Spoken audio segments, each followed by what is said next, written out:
Hello everyone, welcome back to my channel. तो आज हम करने वाले हैं बहुत इंपॉर्टेंट टॉपिक। जैसे ही हम क्लास 11th में आते हैं ना, हम सब इसका वेट कर रहे होते हैं कि ये चैप्टर कब होगा, ये चैप्टर कब होगा, क्योंकि इनिशियली 3-4 चैप्टर्स हमारे थ्योरी के होते हैं। जो मेन हमें अकाउंटिंग करनी होती है दैट इज जर्नल। सबसे पहले हमें जर्नल करना पड़ता है, हर एंट्री का हमें जर्नल रिकॉर्ड करना पड़ता है। अब कुछ बच्चे 10th के बाद कॉमर्स में आने वाले हैं, जो 11th में उनके फाइनल एग्जाम्स आने वाले हैं, और क्लास 12th के लिए भी उतनी ही इंपॉर्टेंट है ये वीडियो। क्यों? क्योंकि भाई जो हमारी फर्स्ट बुक है पार्टनरशिप, उसमें हर एंट्री तो जर्नल एंट्री है ना, उसके बाद अकाउंट में पोस्टिंग होती है। इसीलिए for every commerce student this is very important. मेरे साथ इस चैप्टर को फिनिश करो।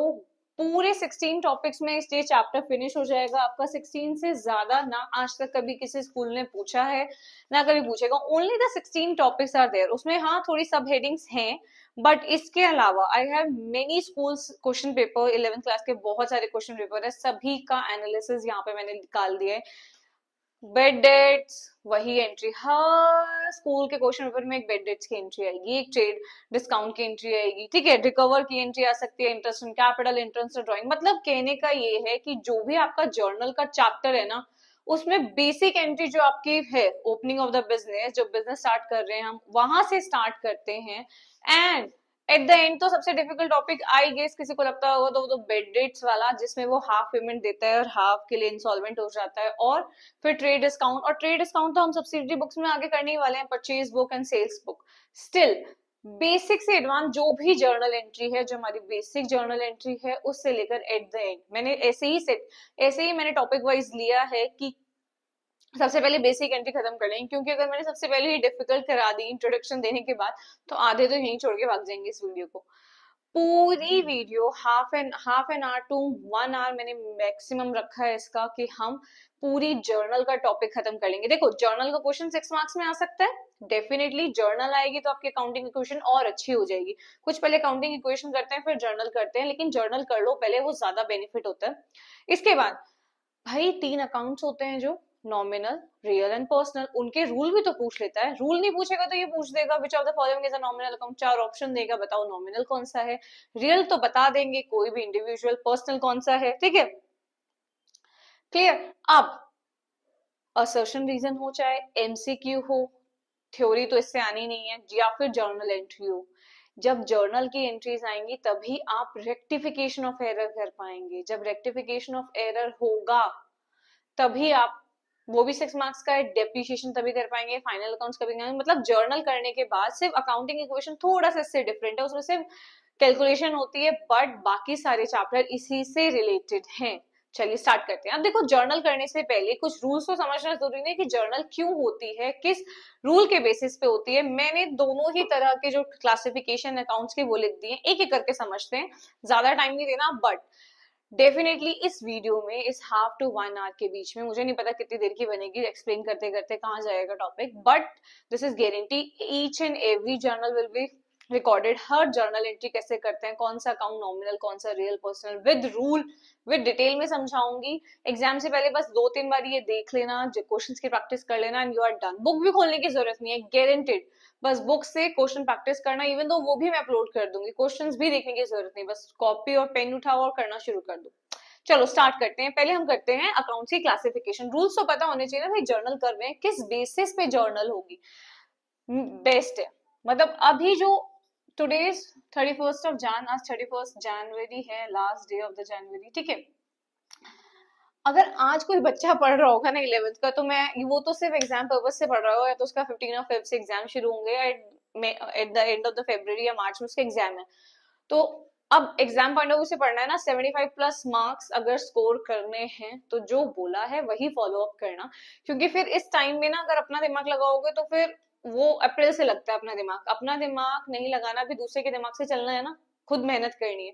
तो जैसे बोला गया वैसे ही करना। क्या करना है, दो तरीके से क्लासिफिकेशन होती है, ट्रेडिशनल क्लासिफिकेशन, मॉडर्न क्लासिफिकेशन। ये थोड़ी सी कंफ्यूजिंग होती है, बट कंफ्यूजिंग कुछ नहीं है, बुक में अगर आपके पास है तो आप इसको कर सकते हैं, बट कब कर सकते हैं, जब आप डे 1 से पढ़ रहे हैं, डे 1 से आपने जब से कॉमर्स में एडमिशन लिया तब से पढ़ रहे हैं तो इसको करो। बट अगर आप शॉर्टकट चाह रहे हैं तो दिस इज द मेथड।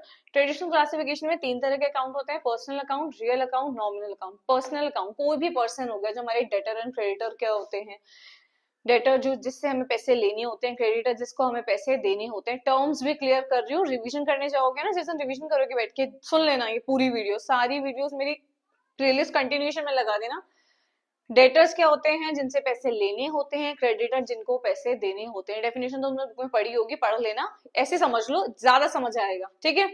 देखिए, तो पर्सनल अकाउंट में the receiver the giver, debit the receiver, credit the giver. कोई भी हमारा डेटर है उसको डेबिट करेंगे, कोई भी हमारा क्रेडिटर है उसको क्रेडिट करेंगे। Real account, what comes in, debit what comes in, credit what goes out. जो अंदर आ रहा है, अंदर क्या आएगा भाई, सबसे ज्यादा चीज जो सबके लिए, जिसके लिए हम सब मेहनत कर रहे हैं, दिन रात एक कर रहे हैं कि बस 12th कर लो फिर कुछ हो जाएगा, हो जाएगा, किसके लिए भाई, क्या आएगा, ऑब्वियसली कैश, कैश ही होता है ना।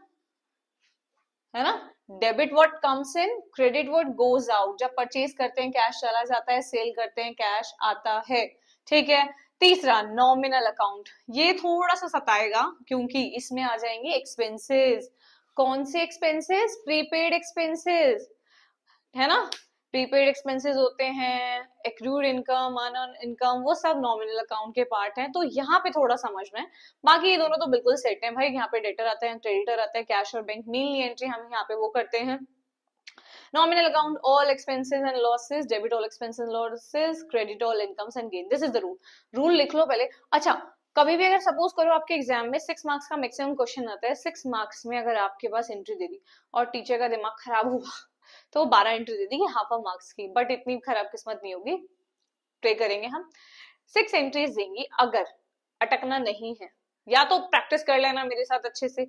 क्या कर सकते हो, बस सिंपल सा मतलब छोटे छोटे लिखना, PRN और उसका रूल लिख लेना, बस ऊपर ही आंसर शीट में ही पेंसिल से लिख लेना या पेन से लिख लेना, फॉर योर प्रैक्टिस, आपके लिए कि भाई मैं कंफ्यूज ना हूं, ठीक है। तो तीनों रूल समझ लिए, personal account, debit what, debit the receiver, credit the giver, real, debit what comes in, credit what goes out, nominal, debit all expense and losses, credit all incomes and gain, ठीक है। अब modern की देखो भाई, modern तो पहले लेंदी दिख रहा है, मैं तो बनाया भी ऐसे कि आप लोग इसकी तरफ ना जाओ, इधर ही अटक जाए यार, छोटा सा है ना, जल्दी हो जाना यार, ये छोटा क्वेश्चन है।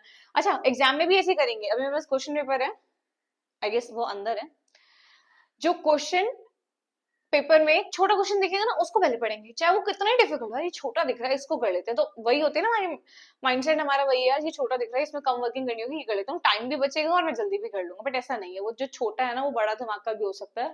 तो दोनों जो क्वेश्चन और में आपको गिवन होते हैं, दोनों को ही देख लिया करो, ठीक है। चलिए, अब मॉडर्न क्लासिफिकेशन में 3 तरह के अकाउंट्स होते हैं, assets, liabilities, capital, revenue, expense. जो हम बिजनेस एक्टिविटी करते हैं उसमें यही 5 चीजें होती है मिली, या तो हम एसेट जनरेट करते हैं, लायबिलिटी क्रिएट करते हैं, या फिर कैपिटल बढ़ती है हमारी, रेवेन्यू कमाते हैं या खर्च करते हैं। अब कह रहा है, देखो क्या कह रहा है, तो पता नहीं क्या ही कह रहा है, क्यों कह रहा है। Traditional is the best, I love traditional method, मुझे तो ट्रेडिशनल ही पसंद है, वैसे भी हमें अपने ट्रेडिशन को फॉलो करना चाहिए ना। And the same way modernisation छोड़ो भाई, जब हमने अंग्रेजों को बाहर निकाल दिया तो क्या मेथड फॉलो करना है, पर पढ़ लो ठीक है, लिखना पढ़ लो, कहीं ना कहीं क्वेश्चन किसी ना किसी के स्कूल में बन गया अगर, तो अकॉर्डिंग टू मॉडर्न क्लासिफिकेशन बताओ इफ द एसिड, अगर हमने एसिड परचेज किया है तो क्या होगा, है ना, पढ़ लो। देखो, एसिड्स अकाउंट, कोई भी एसेट है, कौन कौन से एसेट होते हैं, फर्नीचर, मशीनरी, ठीक है, plant and machinery, land and building, these are the assets. Even though debtors is also asset, ठीक है, शॉर्ट फॉर्म में लिखा है। अगर हमारे डेटर इंक्रीज कर रहे हैं तो उसको डेबिट कर दो, अगर हमारे डेटर्स गिर रहे हैं, अगर वो पैसा देके जा रहा है, मतलब अगर हमें उससे पैसे लेने हैं, किसी पर्सन से हमें पैसे लेने हैं, तो उसको क्या कर दो, इंक्रीज, हमारी ना पेमेंट तो आएगी, अभी आई नहीं है, दैट विल इंक्रीज हो जाएगा, तो हमारा डेटर इंक्रीज हो जाएगा डेबिट साइड। अगर वो पेमेंट देके चला गया तो क्या कर देंगे, उसको क्रेडिट कर देंगे। सेम वैसे अगर फर्नीचर आया है तो इंक्रीज, फर्नीचर गया है तो क्रेडिट कर देंगे, decrease in asset will be credit. Same liability, अगर लाइबिलिटी हमारी डिक्रीज हो रही है, डिक्रीज हो रही है मतलब हमें क्रेडिटर को पेमेंट करनी थी 15,000 की, हमने कर दी है उसकी पेमेंट वापस, तो डिक्रीज हो गया हमारे क्रेडिटर 15,000 से, तो वो क्या होगा, डेबिट होगा। अगर हमारी लायबिलिटी इंक्रीज हो रही है भाई, अगर हमने क्रेडिट परचेज की है, ठीक है, तो हम क्या करेंगे, हमारा जो क्रेडिटर है वो क्या हो जाएगा, इंक्रीज हो जाएगा, तो क्रेडिट हो जाएगी हमारी लायबिलिटी। कैपिटल अकाउंट, डेबिट कब होता है, जब डिक्रीज हो रही होती है, जब हमारी कैपिटल गिर रही होती है उस टाइम उसको डेबिट करेंगे। जब हमारी जैसे कि विड्रॉल करना है, ड्राइंग अपनी कैपिटल में से पार्टनर ड्राइंग्स कर रहा है, तो क्या होगी, कैपिटल डिक्रीज हो जाएगी, डेबिट करेंगे। इंक्रीज कब, जब इंक्रीज होगी तो क्रेडिट करेंगे। रेवेन्यू, कोई भी रेवेन्यू है, रेवेन्यू क्या होता है, कोई भी आपने इंटरेस्ट रिसीव किया है, रेंट रिसीव किया है, तो उसमें जब आप रिसीव कर रहे हो, इंक्रीज होगी तो क्रेडिट करेंगे, डिक्रीज होगी जब आपका रेवेन्यू कम होगा तो आप क्या करेंगे, उसको माइनस कर डेबिट करेंगे। एक्सपेंसेस अकाउंट, एक्सपेंसेस अकाउंट, कोई भी एक्सपेंसेस है, जब रेंट पे कर रहे हैं, सैलरी पे कर रहे हैं, कोई भी expenses, telephone expenses, wages, electricity bill, कुछ भी, when you are paying out, जब आप पे कर रहे हैं, ठीक है, इंक्रीज हो रहे हैं आपके एक्सपेंसेस तो वो डेबिट होंगे। जब आप उनको पे आउट कर रहे हैं, ठीक है, जब वो कम हो रहे हैं, लाइबिलिटी आपकी कम हो रही है, तो वो क्या हो जाएंगी, क्रेडिट। ऐसे ही समझ आया होगा वैसे तो ये, बट एक दो एंट्रीज में मैं बता दूंगी मॉडर्न क्लासिफिकेशन कैसे करते हैं।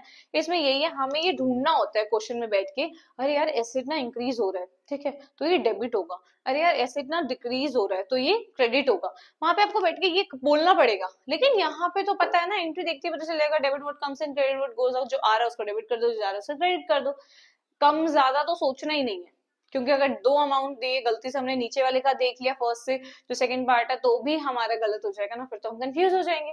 सो इट्स बेटर, एडवाइजेबल है कि ये फॉलो करना, कर तो आप ये भी सकते हो, दोनों बुक में गिवन है, ठीक है। अब स्टार्ट करते हैं अपनी जर्नल एंट्री की। जर्नल एंट्री का शुभारंभ किया जाता है, अगेन बोल रही हूँ, 16 पॉइंट्स मैंने बनाए हैं, उस 16 पॉइंट्स में जितनी भी वर्किंग हो सकती है ना, इसके अलावा अगर कुछ है ना तो आप मुझसे कमेंट करके पूछ लेना, बकायदा मैं आपको पर्सनली वो चीज समझाऊंगी, ठीक है, क्लियर है। इन 16 एंट्रीज के अलावा कुछ भी नहीं करना, from the basic to advance में लेके गई हूँ। और अब अगर मैं एक एक एंट्री लिखूंगी, अगर मैं एक एक एंट्री लिखने बैठी तो बस फिर तो हो गया, है ना, 1 घंटे की क्लास कब 2 घंटे में बदल जाएगी, हम में से किसी को नहीं पता चलेगा। तो इसीलिए मैं क्वेश्चन को डिक्टेट करूंगी, वो क्वेश्चन आपको, वो जर्नल आपको आपकी स्क्रीन पर दिख जाएगी, ठीक है, वहां से आप चाहो तो मेरे साथ साथ लिखते रहो या फिर समझते रहो, ठीक है, बट मैं नहीं लिखूंगी क्योंकि it will take more time और हमें कम समय में ज्यादा मेहनत करनी है।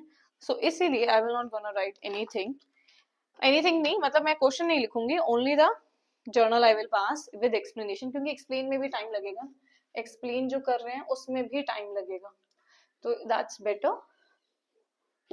चलिए बेटा जर्नल स्टार्ट करते हैं। ये सारी जर्नल एंट्रीज मैंने लिख ली हैं, मैं सिर्फ डिक्टेट करूंगी द क्वेश्चन, उसके बाद जर्नल के जो जो भी क्वेश्चन है वो आपकी स्क्रीन पे आ जाएगा, you can take the screenshot, but कितने स्क्रीनशॉट लोगे हैं, मेरे पास तो 2 पेजेस हैं, सो इट्स बेटर साथ साथ नोट करते रहो, नोट्स बन जाएंगे आपके। और जब भी जर्नल होगा ना, मतलब डेली, अभी कितने दिन रह गए, सिर्फ 15 डेज में मान के चलते हो आप लोगों के एग्जाम में, डेली एक बार सुबह उठोगे ना, रात को सोने से पहले, दिन में ट्यूशन जाने से पहले या पढ़ने से पहले, एक बार ये जितनी भी एंट्रीज है ना, 16 लिखे हैं, मैक्सिमम 50 मान लो, पढ़ लो एक बारी। और इतने अच्छे से इसको डिटेल में एक्सप्लेन करूंगी कि आपको मल्टीपल टाइम रिवीजन एक ही वीडियो में हो जाएगी, ठीक है, 10 बार तो मैं ही एक चीज को बोलती हूँ तो उसी में आपको क्लियर हो जाएगा, ठीक है। बट हाँ, अगर आप अपने हाथ से लिखते हैं तो इट विल मच बेटर, वो बहुत बेटर रहेगा और अच्छे से आपको समझ आएगा, ठीक है। फिर उसके बाद खुद से ही पढ़ना, अच्छा ऐसे किया था कैपिटल अकाउंट को, ये कैपिटल अकाउंट हमारा कौन सा अकाउंट होता है, कैश कौन सा अकाउंट होता है, बैंक कौन सा अकाउंट होता है, ये सब भी समझना है। चलिए अब स्टार्ट करते हैं। सबसे पहले कोई भी जर्नल आएगी, अगर कोई भी जर्नल एंट्री का क्वेश्चन आया, आप सभी ने अपनी टीएस अग्रवाल, डीके गोयल या कोई अदर बुक अगर आपके स्कूल में चल रही है उसमें पढ़ा ही होगा, क्या पढ़ा होगा, जर्नल जब शुरू होती है ना, हर क्वेश्चन में, whether it is the illustration और अ बैक क्वेश्चन, पहली एंट्री होती है starting a business with a cash, cash in hand, cash लेके आया है अपने बिजनेस में, बिजनेस स्टार्ट किया हमने। कोई भी बिजनेस भी स्टार्ट करना है, अगर हमें बिना पैसे के तो कुछ नहीं होगा ना, आइडियाज तो सबको आते हैं कि एक दिन बिजनेस करना है, मोटा पैसा उसी में ही है, बट क्या होता है भाई, कैश तो चाहिए ना, कैश होना चाहिए या बैंक अकाउंट में पैसा होना चाहिए या कुछ भी फिक्स एसेट्स लेके आना, ठीक है। अब सारी एंट्री कहाँ से स्टार्ट होती है? कैश लेके आना। सिंपल सा होगा कि कोई भी एंट्री, जैसे Ram started business with cash 50,000 and cheque ₹1,00,000। देखो 50,000 कैश लेके आ रहा है, ठीक है। एक बार और पढ़ देती हूँ, Ram started business with cash 50,000 and cheque ₹1,00,000। अब मैंने पहला पॉइंट बताया आपको कि बिजनेस स्टार्ट हो रहा है, कैसे हो रहा है? कैश से भी हो रहा है और बैंक से भी हो रहा है, ठीक है। अब पहली जर्नल पास करनी है हमें, क्लियर है। ये मान के चलो आपको जीरो, आप जीरो हो, अभी आपको कुछ नहीं आता है, बस 10 से बस उठ के आए हो, जो आपने 11th का एक साल निकाला है वो से मस्ती करने में निकाला है कि 10th के बोर्ड हो गए हमारे, बस। अब 11th में ये सोचो आपको कुछ नहीं आता है, हम बिल्कुल बेसिक से स्टार्ट करते हैं। तो क्या क्वेश्चन है कि पर्सन है उस, वो अपना बिजनेस स्टार्ट करेगा तो ऑब्वियसली क्या पैसों से ही स्टार्ट होगा, या तो कुछ पैसे उसके बैंक में है या फिर कुछ पैसे उसके हाथ, उसके पास कैश है। अब जो भी होता है वो हमारी कैपिटल होती है, जो भी पैसा हम लेकर आते हैं बिजनेस में लगाते हैं, डेट इज अवर कैपिटल, वो हमारी कैपिटल कहलाती है, ठीक है।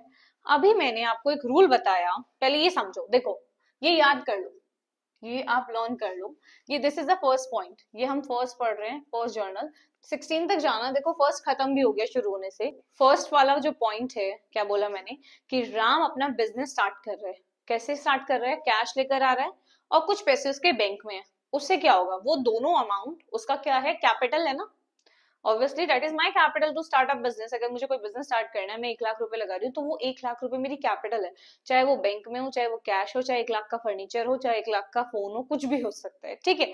अब मैंने बताया कैश और बैंक से स्टार्ट कर रहा है ना, जो कैश होता है, लिखते रहना लिखते रहना लिखते रहना, कैसे समझाऊं?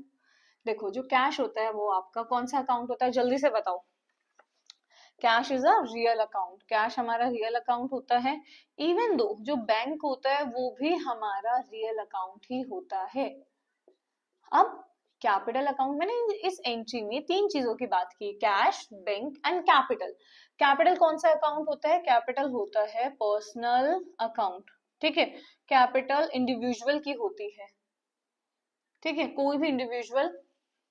इंडिविजुअल कौन? जिसने बिजनेस स्टार्ट किया, अभी राम ने स्टार्ट किया, भाई जय श्री राम, राम ने स्टार्ट किया अभी बिजनेस। तो बिजनेस जो कैपिटल है डेट इज पर्सनल अकाउंट। अब मुझे एक बात बताओ, रूल क्या होता है?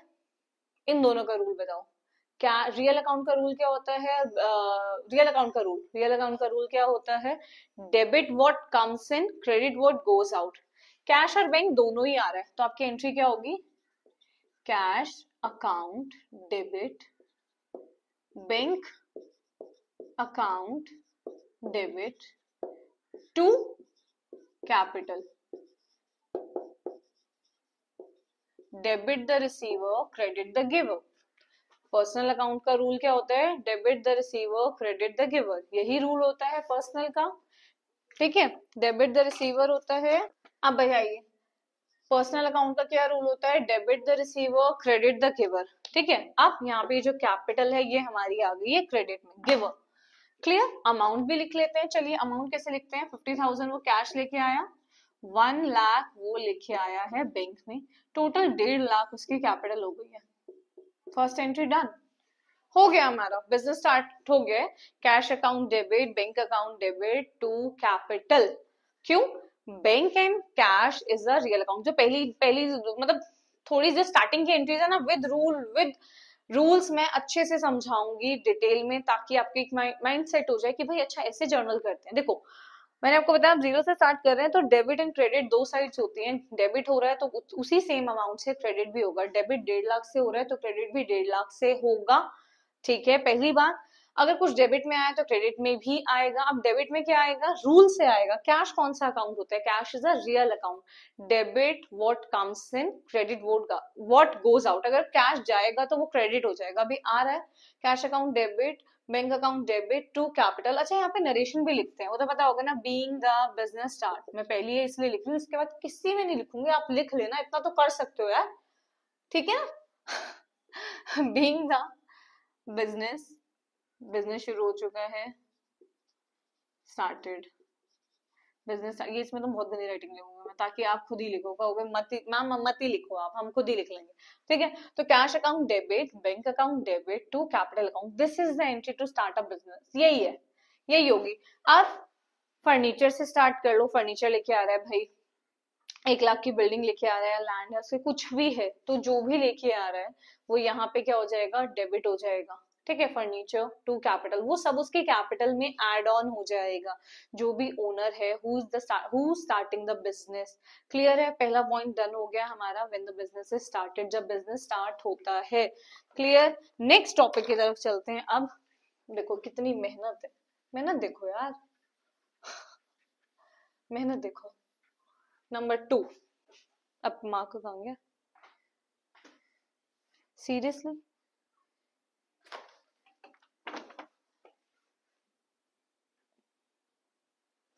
मार्कर खो गया, हाँ मिल गया, मुझे बहुत सारे मिल गए, है ना, कलरफुल चाहिए तो फिर लॉस भी तो होगा थोड़ा सा, खो गया था।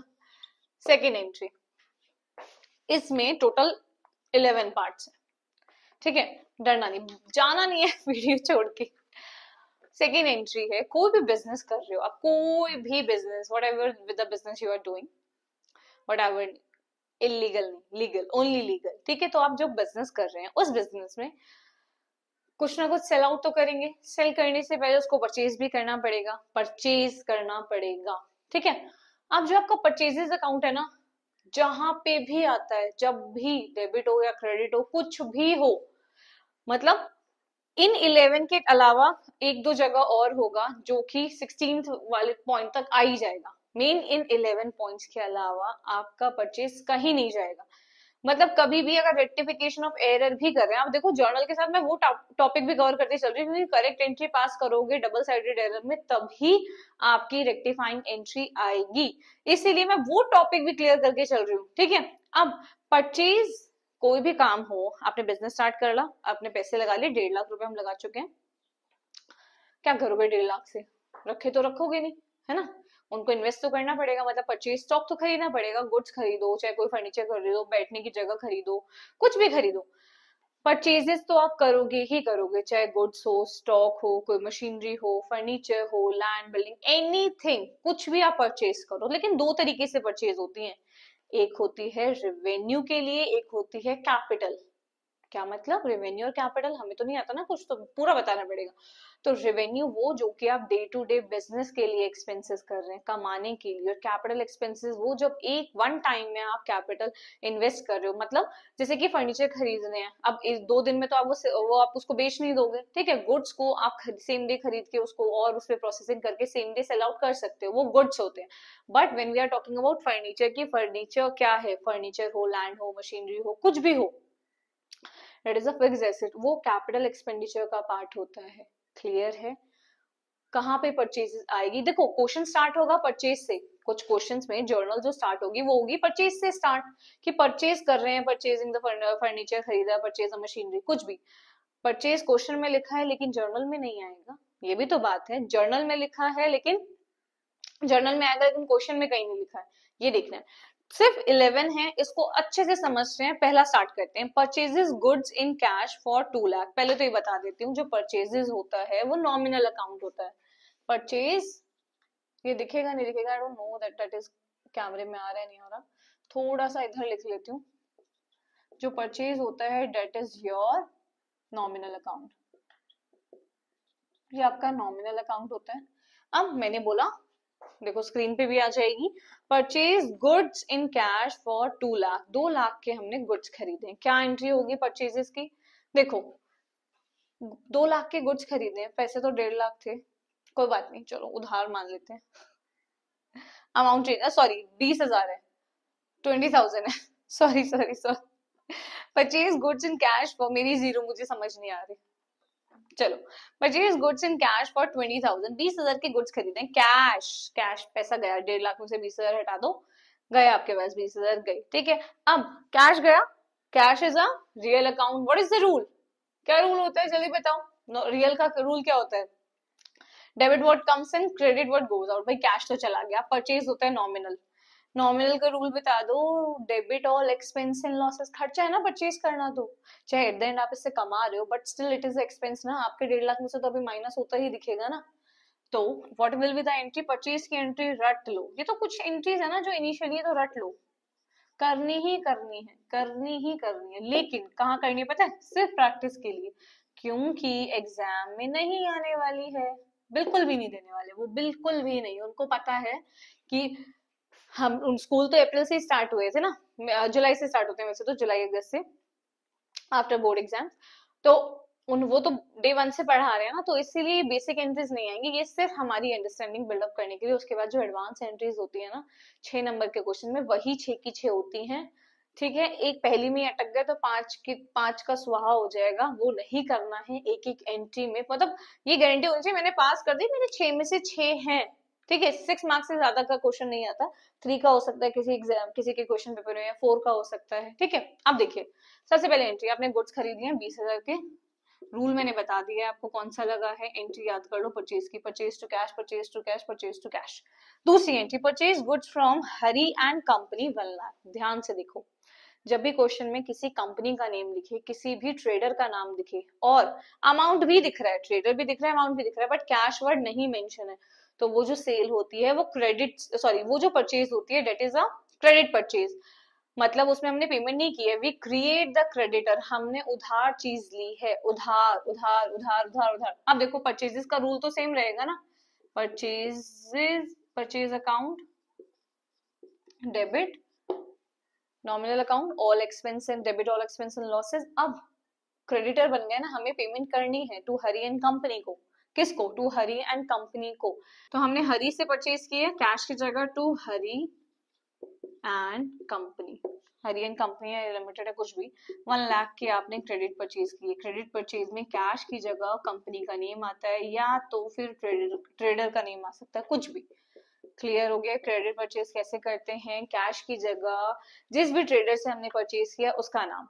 तीसरी एंट्री देखिए, परचेज फर्नीचर इन कैश, ठीक है, paid 5,000 on carriage and 20,000 on installation. अब ध्यान से, सबसे पहले परचेज आ गया, परचेज फर्नीचर इन कैश, हमने परचेज किया है फर्नीचर। इन दोनों एंट्रीज में हमने गुड्स परचेज किए थे, ठीक है, इन दोनों ही एंट्रीज में भी purchase the goods. Now purchase तो जर्नल में लिखा है, लेकिन हमने परचेज क्या किया है, फर्नीचर। तो फर्नीचर जो है that is our fixed asset, ये हमारा एक फिक्स एसेट्स है, तो परचेज से एंट्री नहीं आएगी, एंट्री आएगी फर्नीचर से। Furniture account debit, furniture account debit हो जाएगा। अब इधर देखो, क्वेश्चन कह रहे हैं हमने 2 लाख का तो फर्नीचर है, 5,000 ऑन कैरेज पे किए हैं, लाने ले जाने के खर्चे में, एंड 20,000 ऑन इंस्टॉलेशन, इंस्टॉलेशन में हमने 20,000 खर्च किए हैं। Eight the time of a purchase of furniture जो भी एक्सपेंसेस करते हैं वो फर्नीचर, मतलब eight the time of purchase of asset जो भी खर्चे होते हैं वो एसेट्स की कॉस्ट में ऐड होते हैं, एसेट की कॉस्ट बन जाते हैं वो। तो 2 लाख का फर्नीचर है, 5,000 और 20,000, 25,000, 2,25,000 हमें इसकी कॉस्ट पड़ी है। तो हमारी बुक्स ऑफ अकाउंट्स में जो फर्नीचर की एंट्री है वो किस पे होगी, बताओ, कॉस्ट क्या आएगी, इंस्टॉलेशन चार्जेस, कैरेज चार्जेस और कॉस्ट को ऐड करके हम अपने बुक्स ऑफ अकाउंट में एंट्री पास करेंगे। अब सेम फोर इसमें नेक्स्ट क्या हो सकता है, उधार खरीदा हो भाई फर्नीचर, फर्नीचर देखो नेक्स्ट इलिस्ट्रेशन 4 यही है, purchase furniture from Ajay limited 5 lakh, 5 lakh का अजय लिमिटेड से खरीदा है, अमाउंट दिया है, ट्रेडर का नाम दिया है, कैश कहीं नहीं लिखा है। देखो पहले वाले क्वेश्चन में लिखा था purchase furniture from in cash लिखा है, अगर कंपनी का नाम दिया फिर कैश लिखा है, अमाउंट भी लिखा है, तो कैश ही मानना है। लेकिन अगर सिर्फ कंपनीज का नेम है या ट्रेडर का नेम है और अमाउंट दिया है तो वो परचेज क्रेडिट परचेज होती है। अब फर्नीचर क्रेडिट में खरीदा है तो क्या होगा, हमारा फर्नीचर तो डेबिट होगा ना,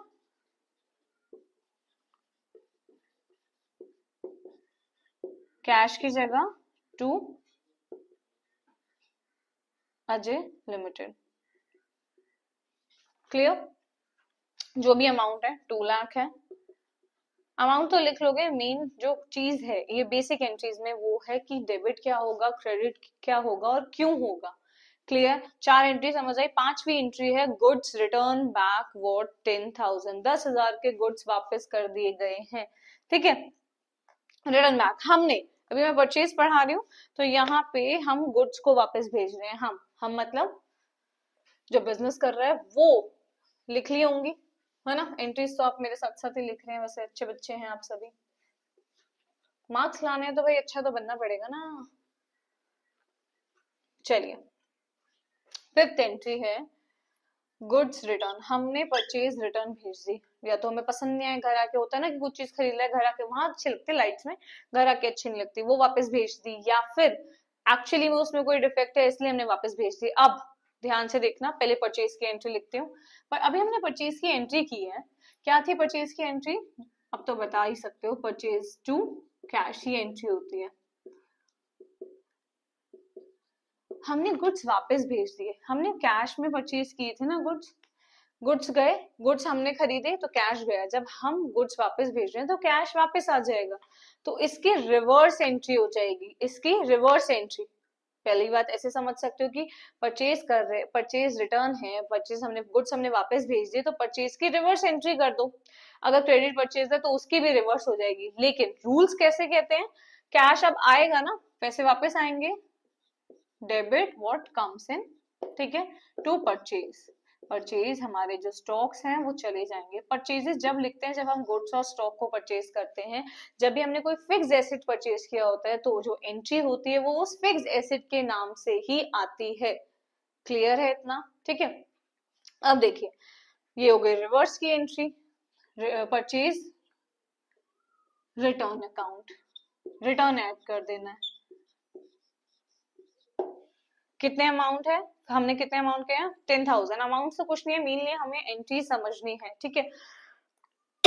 ये हमने कैश परचेज की थी जो कि रिटर्न कर दिया। अब जो 6 पार्ट है इसमें जो हमने हरी एंड कंपनी से गुड्स खरीदे थे वो वापस भेज दिए, तो हमने उधार पे लिए थे, है ना, उधार पे उसको हमने अपना क्या बनाया था, डेटर बनाया था, अब उससे हमें पैसे, उसको हमने अपना क्रेडिटर बनाया था, है ना, क्रेडिटर जिसको हमें पैसे देने होते हैं, अब उससे हमें अपने पैसे लेने हैं, ना वो देगा ना वो हमें देगा, ये वाला देखो क्या होता है एक्चुअली, मान लो मुझे आपसे 10,000 के गुड्स परचेज करने हैं, मैंने बोला 2-4 दिन में दे दूंगी, लेकिन क्या वो घर आके देखा वो कुछ डिफेक्ट है, कुछ भी था रीजन, मैंने 2,000 के गुड्स आपको वापस कर दिए, पहले तो मैंने अपनी बुक्स में लिख लिया 10,000 के आप मेरे क्रेडिटर हो, मुझे पे करना है, जब मैंने गुड्स रिटर्न किए तो वहां पे क्या एंट्री होगी, ऐसे नहीं अब 8,000 बचा माइनस कर दो 10 में से 8, अब मुझे 10 में से 2 माइनस कर दो, मुझे 8,000 देने, नहीं, जर्नल है, हमें प्रॉपर तरीके से उसको रिकॉर्ड करना है, बेसिक अंडरस्टैंडिंग के लिए हम ऐसे समझ सकते हैं। अब तब मैंने उसको क्रेडिटर बनाया था अपना 10,000 का, अब मुझे वो 2,000 का डेटर क्रिएट करना पड़ेगा, क्या क्रिएट करने पड़ेगा, डेटर, मुझे उससे 2,000 रुपए लेने हैं, 10 देने थे उस वाली एंट्री में, कौन सी नंबर की एंट्री थी, सेकंड में 10,000 उसको देने थे। अब अगर मैंने 2,000 रुपए के गुड्स वापस कर दिए, ठीक है, 2,000 रुपए के अगर मैंने गुड्स उसको वापस कर दिए तो एट द एंड देखो इसमें हम बोलते हैं नेट इफेक्ट, देखो आप नेट इफेक्ट क्या आएगा, 8,000 रुपए ही मेरे जाएंगे परचेज रिटर्न अकाउंट, करके बताती हूँ एक सेकंड। जब मैंने उससे गुड्स खरीदे थे, ठीक है, तो मैंने उसको अपना क्रेडिटर बनाया 10,000 का, ये जी नहीं है, कोई नहीं बोलेगा से जी, ये क्रेडिटर है, ठीक है। अब मैं उसको डेटर बनाऊंगी अपना 2,000 से, कि वो मुझे 2,000 देगा, मैं उसको 10 दूंगी, ठीक है। अब देखो जब बैलेंस करेंगे ना हम इसको, तो बैलेंसिंग में वो अपने आप क्या आ जाएगा, 8,000 रुपए मेरे अकाउंट से सिर्फ 8,000 जाएंगे, 10 चले गए 2 आ गए, तो नेट इफेक्ट 8,000 रहा, वैसे ही एंट्रीज होती हैं, ठीक है, जर्नल में। नेक्स्ट एंट्री देखो, proprietor withdraw for his personal use goods for 10,000। अब प्रोपराइटर जी आए हैं हमारे, प्रोपराइटर कौन होता है, जो बिजनेस में पैसा लगाता है, या ओनर भी कह सकते हो, वैसे company and the owner is a separate legal entity, दोनों अलग अलग होते हैं, बट उसने कैपिटल लगाया तो वो विड्रॉ भी कर सकता है, बट जब कैश विड्रॉ कर रहा है तो बात अलग है, जब वो गुड्स विड्रॉ कर रहा है जो कि हम परचेज करके लाए हैं, उसमें परचेज अकाउंट इफेक्ट होता है। अब देखो हमारे पास से गुड्स जा रहे हैं ना, क्रेडिट व्हाट गोज आउट, जा रहे हैं, तो परचेज हमारी क्या हो जाएगी, क्रेडिट हो जाएगी, किस नाम से, ड्रॉइंग, ड्रॉइंग्स अकाउंट, वो ड्रॉइंग कर रहा है, कौन कर रहा है, जो हमारा प्रोपराइटर है वो ड्रॉइंग कर रहा है, तो drawings account debit to purchases account, this will the entry when the proprietor withdraw the drawings, जब वो परचेजेस को विथड्रॉ करता है अपने पर्सनल यूज के लिए तो वो ड्रॉइंग बन जाते हैं और एंट्री होती है drawing account debit to purchase, ठीक है, क्लियर है। नेक्स्ट एंट्री है, goods for 5,000 were given away as a charity, हमने चैरिटी कर दिया, इन सभी में हमारी परचेजेस इफेक्ट होती है बेटा, 8th एंट्री है ये। अब अगेन आपके क्या जा रहे हैं, गुड्स जा रहे हैं आपके, ठीक है, परचेजेस गए तो परचेजेस आपका क्रेडिट होगा किस नाम से, charity account debit to purchases, charity to purchases, this will be the entry number 8। Clear? जब भी हमारे गुड्स जाएंगे तो परचेज क्या होगी हमारी, लास्ट वाली एंट्री शायद नहीं दिख रही होगी, तो जब भी हमारे गुड्स जाएंगे, मैं इरेज करके 8 को दोबारा लिखती हूँ। चलो, जब भी हम खरीदेंगे गुड्स को तो परचेजेस डेबिट होगी, जब भी हमारे गुड्स जाएंगे तो परचेजेस क्रेडिट होगी। क्लियर? देखो 8 वाली एंट्री दोबारा लिखती हूँ, चैरिटी टू परचेज। अब कुछ गुड्स फ्री सैंपल्स होते हैं, आग लग जाती है, चोरी हो जाते हैं, सब में जब हमारे गुड्स जा रहे हैं तो हमारी परचेज क्या होगी, क्रेडिट होगी। क्लियर है? बस नाम चेंज हो जाएगा, loss by fire, loss by theft, ठीक है, या डिस्ट्रीब्यूटेड या एडवर्टाइजमेंट एक्सपेंस, जब हम free as a free sample distribute करते हैं। देखो 9th एंट्री क्या है, goods worth 25,000 were distributed as free sample, इसमें भी परचेजेस आएगी, परचेज क्या होगा, फ्री सैंपल है तो इसमें एडवर्टाइजमेंट एक्सपेंस लिखते हैं, डेबिट टू परचेज, परचेजेस जा रही हैं, इस गुड्स जा रहे हैं इसलिए परचेज को डेबिट कर रहे हैं, सॉरी क्रेडिट कर रहे हैं। देन 10th, गुड्स वर्थ 50,000 वर स्टोलन, चोरी हो गए, लॉस,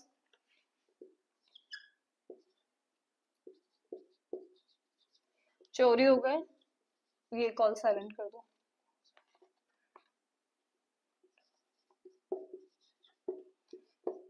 परचेज क्या हो जाएगी हमारी, क्रेडिट हो जाएगी। अब धीरे धीरे और गंदी राइटिंग हो जाएगी, ठीक है बट समझना, एक्सप्लेन उतनी ही अच्छे से करूंगी जैसे स्टार्टिंग से कर रही हूँ, एक्सप्लेनेशन वैसे ही रहेगी। जब भी हमारी परचेज जाएगी क्रेडिट करेंगे, जब परचेज हम करेंगे आएगी तो हम डेबिट करेंगे। रट लो, रट लो, मैं कह रही हूँ रट लो, 15 दिन के लिए रट लो, 75 प्लस आ जाएंगे, बट रटिफिकेशन इज नॉट गुड क्योंकि भूल जाओगे, समझो इसीलिए। हाँ नहीं तो देखिए, अब 11th एंट्री क्या है आपकी, goods worth 1 lakh were destroy by fire, आग लग गई भाई, नुकसान हो गया, भारी नुकसान हो गया, आग लग गई। Goods worth 1 lakh were destroy by fire, आग लग गई, गुड्स में आग लग गई, आने लगी, कहीं ना लगे, गुड्स में गलती से आग लग गई, वर डिस्ट्रॉय बाय फायर, ठीक है। अब लॉस हो गया, फिर हमारे गुड्स चले गए, बेचारे गुड्स के पीछे पड़े हुए हैं, पहले तो हम चैरिटी में दे देते हैं, फिर हम एडवर्टाइजमेंट एक्सपेंस कर देते हैं, फ्री बांट देते हैं, फिर चोर ले जाता है, जो बच गया उसमें आग लग गई मतलब बिजनेस करने से पहले वो नजर वाला आता है ना, वो इविल आई, वो लगा लेना, तो ये इनमें से कोई एंट्री नहीं होगी। चैरिटी करो अच्छी बात है, लेकिन जब अपने पास बहुत हो तो उसमें से थोड़ा देने में फर्क नहीं पड़ता, ठीक है। चलिए, loss by theft account debit हो गया टू परचेजेस, जल गए हमारे गुड्स, भाई लॉस हो गया, एंट्री पास करो, लॉस अपने ऐसे तैसे में जाए, एंट्री पास करो, loss by fire account debit, ठीक है, टू परचेजेस अकाउंट। अभी तो मैंने आधा क्वेश्चन पढ़ा था, अभी क्वेश्चन क्या है ध्यान से सुनो। आग लग गई, आग लगने में हमारा थोड़ा सा फायदा हो जाता है, थोड़ा सा फायदा, कुछ नहीं होता, कुछ पैसे मिल जाते हैं हमें, रहम खा के इंश्योरेंस अगर हमने कराई होती है तो इंश्योरेंस कंपनी हमें कुछ दे जाती है कि आगे का गुजारा कर लें। तो वैसे ही को आगे क्वेश्चन है, कह रहा इंश्योरेंस कंपनी, यहाँ पे अमाउंट लिख देती हूँ क्योंकि इसमें हमें कैलकुलेशन करनी है, 1 लाख। क्वेश्चन कह रहा है insurance company admitted and paid claim for 60% amount, insurance company को दया आई हम पे, थोड़ी सी दया करना, वो लगाना है एक, ठीक है, वैसे दया आ गई उनको और उन्होंने बोला, हमने उनको जाके अपना रोना सुनाया, जैसे मैंने सुनाया, सब चला गया, जो बचा था उसमें आग लग गई, तो इसलिए उन्होंने 60% क्लेम हमारा क्या किया है, क्या कि तुम 60% ले लो, 100 तो हम भी नहीं दे पाएंगे। तो इसीलिए अब जब हम इंश्योरेंस कंपनी को जाके बता रहे हैं ना, पहले उनको बता के आना है, बता के आओगे तो एंट्री करनी है, कुछ भी मुंह से नहीं करना, सब अकाउंटिंग में लिखना होता है। क्या लिखना है, लॉस बाय फायर, भाई आग लग गई, ऐसे ऐसे हमारी परचेजेस चली गई है, मतलब हमारा गुड चला गया। अब देखो loss by fire account debit हो रहा है, उनको बता के आएंगे, किसको हम बता के आएंगे, इंश्योरेंस, ये इसी की एंट्री है, ठीक है, ये इसी की ऊपर वाली एंट्री है, ई देखो कितना सुंदर बना है,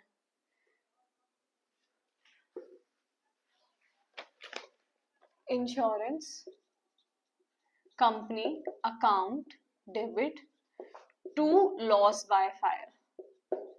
इंश्योरेंस कंपनी अब रोल प्ले करेगी, वो हमें पेमेंट देगी टू लॉस बाय फायर। देखो यहाँ पे लॉस बाय फायर डेबिट हो रहा था, यहाँ पे क्रेडिट, तो इसको हम बोलते हैं कैंसिल आउट हो गया। जो एक्चुअल एंट्री बनी है अब insurance company account debit to purchase, इसके इंश्योरेंस से हमें पैसे मिलेंगे। अब यहाँ पे कह रहे हैं 60%, 1 लाख का 60%, यहाँ पे 60,000 से एंट्री आएगी बेटा, कि जितने वो पैसे हमें दे सकते हैं। उनका भी दिवालिया निकल रहा है तो ज्यादा नहीं दे सकते वो, सिर्फ हमें 60,000 दे सकते हैं। हम कैसे देंगे? कैश तो देके जाते नहीं है, बैंक में ट्रांसफर करेंगे। बैंक होता है रियल अकाउंट, रूल होता है डेबिट व्हाट कम्स इन, तो bank account debit to insurance company. अब इधर देखो, यहाँ पे इंश्योरेंस कंपनी की भी बात खत्म हो गई, ध्यान से देखो।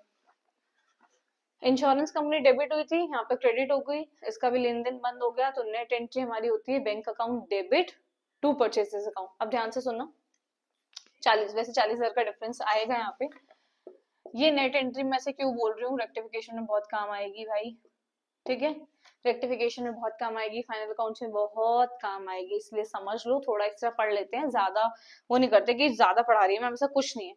तो अब ये कितनी एंट्रीज है? 11। सिर्फ इन्हीं 11 एंट्रीज में परचेजेस आता है और कहीं परचेज नहीं आता। एक जगह और आता है ट्रेड एंड कैश डिस्काउंट की, जब परचेज करते हैं तो वो तो मैंने टॉपिक ही अलग बना दिया, डिस्काउंट वाला टॉपिक ही अलग है, वो डिस्काउंट आराम से करेंगे, ठीक है।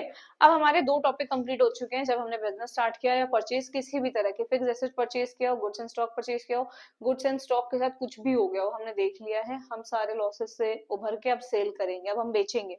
खरीद लिया हमने, जो खरीदना था जा चुका है हमारे पास से, जो जाना था, अब हम अब बेचेंगे। ओहो, मैं लिख रही हूँ, अब दोबारा समझ जाना आपके वहां पे कैपिटल लिखा हुआ है और नॉमिनल ये परचेज लिखा हुआ है, थोड़ी सी मेहनत आप भी कर लो, ठीक है। चलिए जी, पेन चेंज कर लेते हैं, मैं बोर हो गई इस पेन से, आलस तो मेरे को अब इतना आ रहा है कि मैंने 3 का ऊपर का भी नहीं लिख सकती मैं, ज्यादा नहीं अब। चलिए, सेल्स अकाउंट, सेल की काम है वैसे, ये मैंने खुद पे ही दया दिखाई है, यहाँ पे आप लोग पे नहीं दिखाई, मैंने खुद पे ही दिखा दी कि यार, बट इससे ज्यादा नहीं होती, शॉर्टकट में कभी नहीं अपनाती ना, मुझे अच्छा लगता, क्योंकि शॉर्टकट में प्रॉब्लम्स उतनी ज्यादा होती हैं, जितना लॉन्ग कट लंबा रास्ता उतना लंबा नहीं होगा, उतनी ज्यादा उसमें प्रॉब्लम्स होंगी, तो इसीलिए लंबा रास्ता होता है, अच्छे से निकल जाता है कम प्रॉब्लम्स के साथ, शॉर्टकट में प्रॉब्लम्स बहुत होती हैं। अभी देखो, आपको ये पूरी वीडियो देखनी पड़ेगी, ये मैंने लिख लिया, आप इसको भी लिखो, इन एंट्रीज को भी साथ साथ लिखो, ठीक है, छोड़ के नहीं जाना है, मारू, पता चल गया मेरे को तो।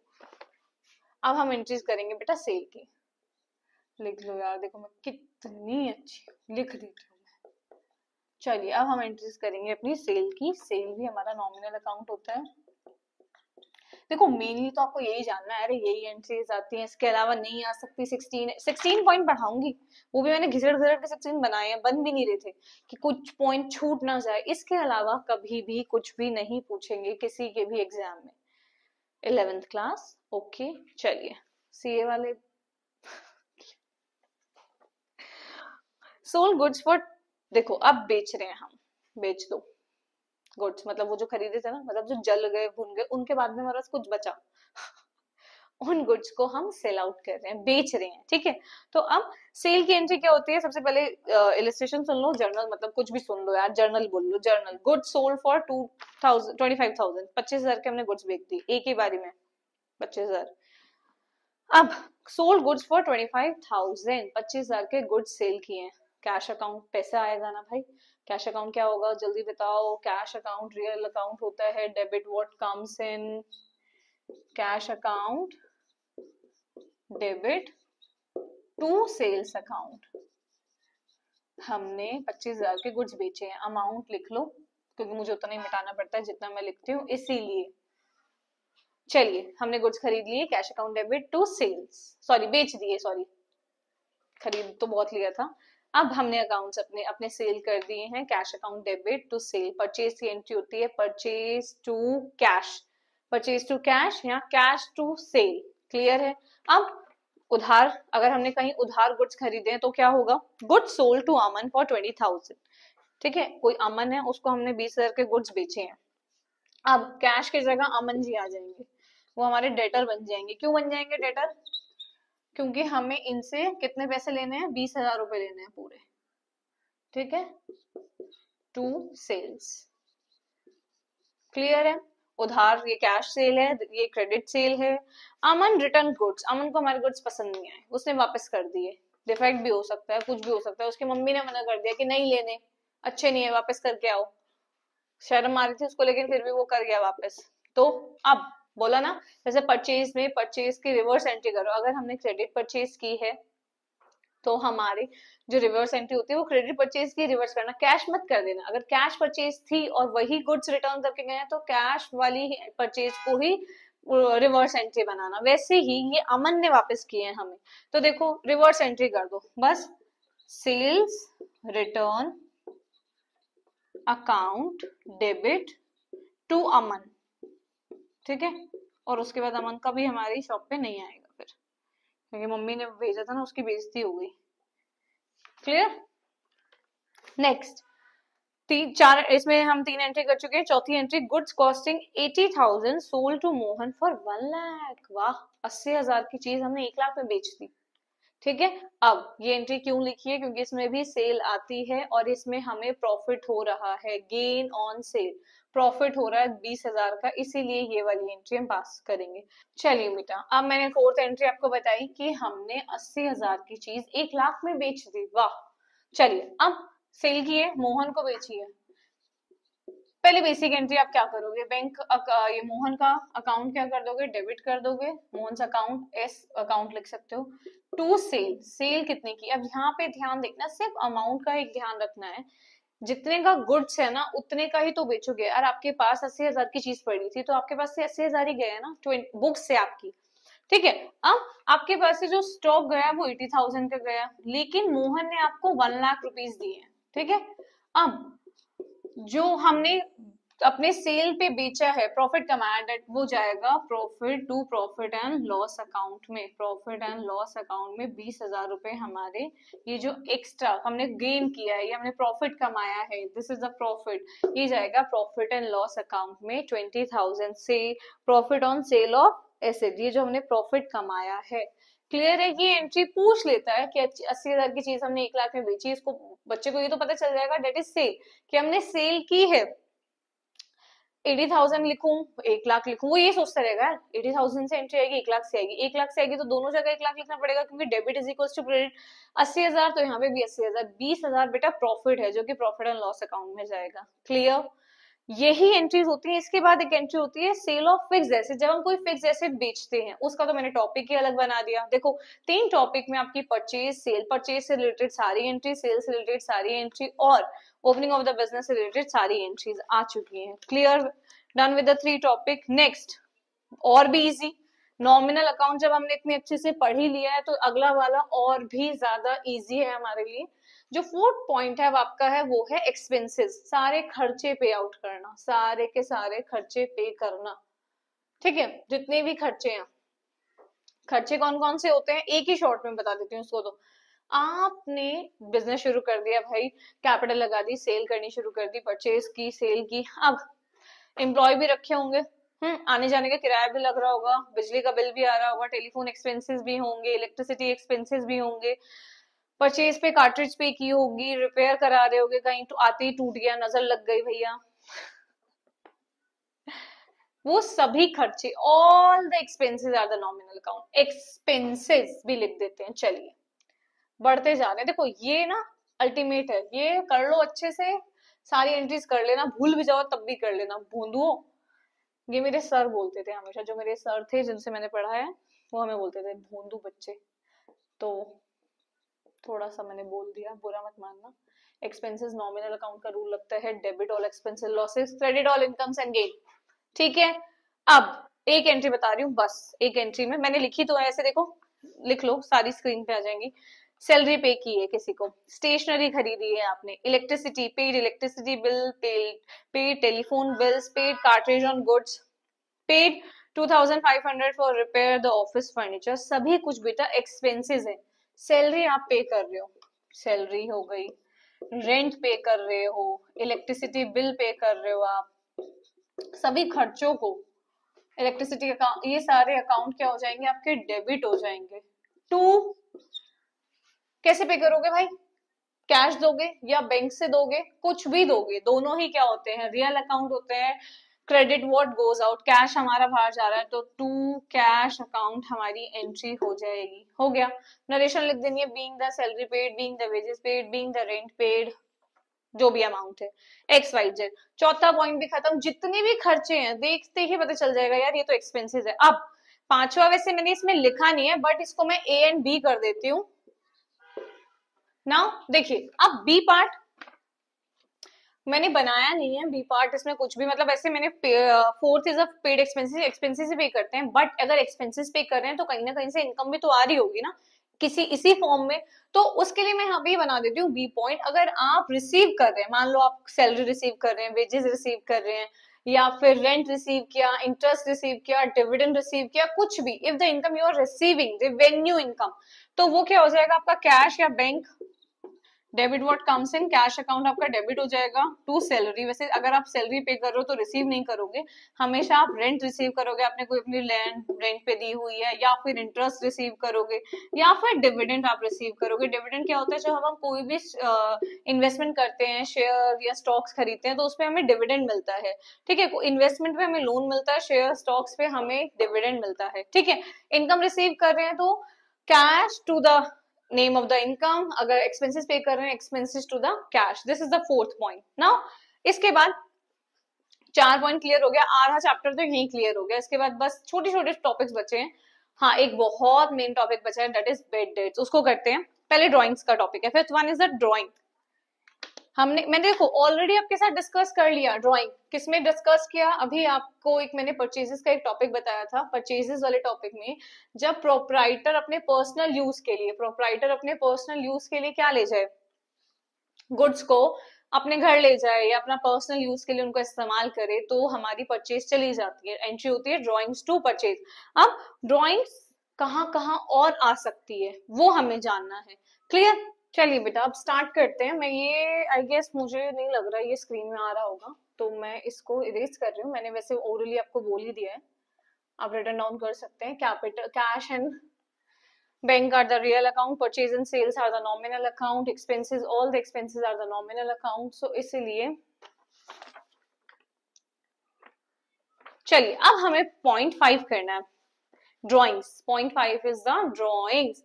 मैंने ड्राइंग्स एक एंट्री बता चुकी हूँ। अगर कोई भी प्रोप्राइटर अपने बिजनेस के लिए, अब बिजनेस में से कोई भी गुड्स ले जाता है फॉर द पर्सनल यूज, अगर वो पर्सनल यूज के लिए लेके जा रहा है तो ड्राइंग टू परचेज हमारी एंट्री हो जाती है ना। The fifth part is drawing. अगर कोई भी इंडिविजुअल प्रोप्राइटर ड्राइंग कर रहा है, ड्राइंग या तो कैश लेके जा रहा है। अब देखो, withdraw cash from a office for personal use, cash ले गया तो कैश अकाउंट तो होता ही है हमारा, real account, sorry real account, ठीक है। तो क्या हो जाएगी entry, credit what goes out to cash, cash चला गया।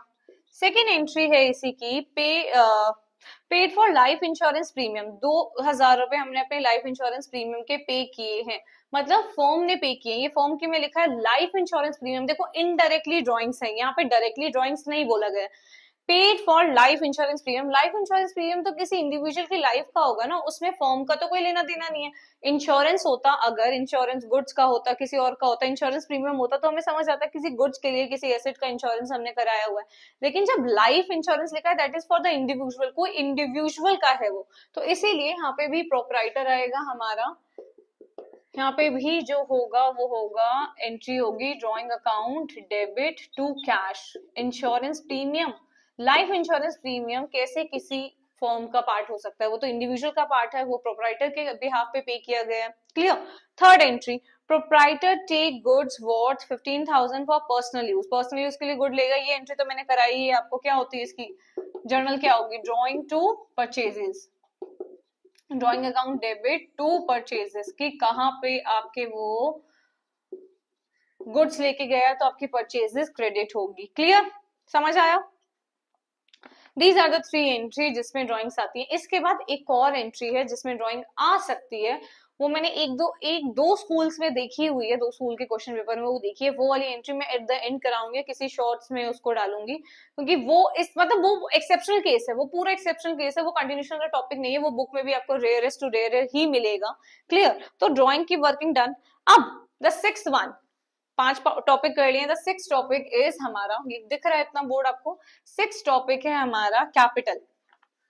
कैपिटल तो मैंने भी बताया भाई, कैपिटल तो एक ही जगह होती है जब हम बिजनेस स्टार्ट कर रहे होते हैं। Cash account debit to bank account to capital हमारी एंट्री होती है। सेम वही कह रहा है, पेड इनटू बैंक, आपने बैंक में पे किया है, अपने मतलब अपना बिजनेस करने के लिए आपने कुछ पैसे बैंक में डाल दिए, वो बैंक अकाउंट फर्म यूज कर रही है, तो एंट्री होगी, इसकी एंट्री होगी bank account debit to capital. आपकी कैपिटल इंक्रीज होगी उतने अमाउंट से जितना आपने बैंक में डाला है।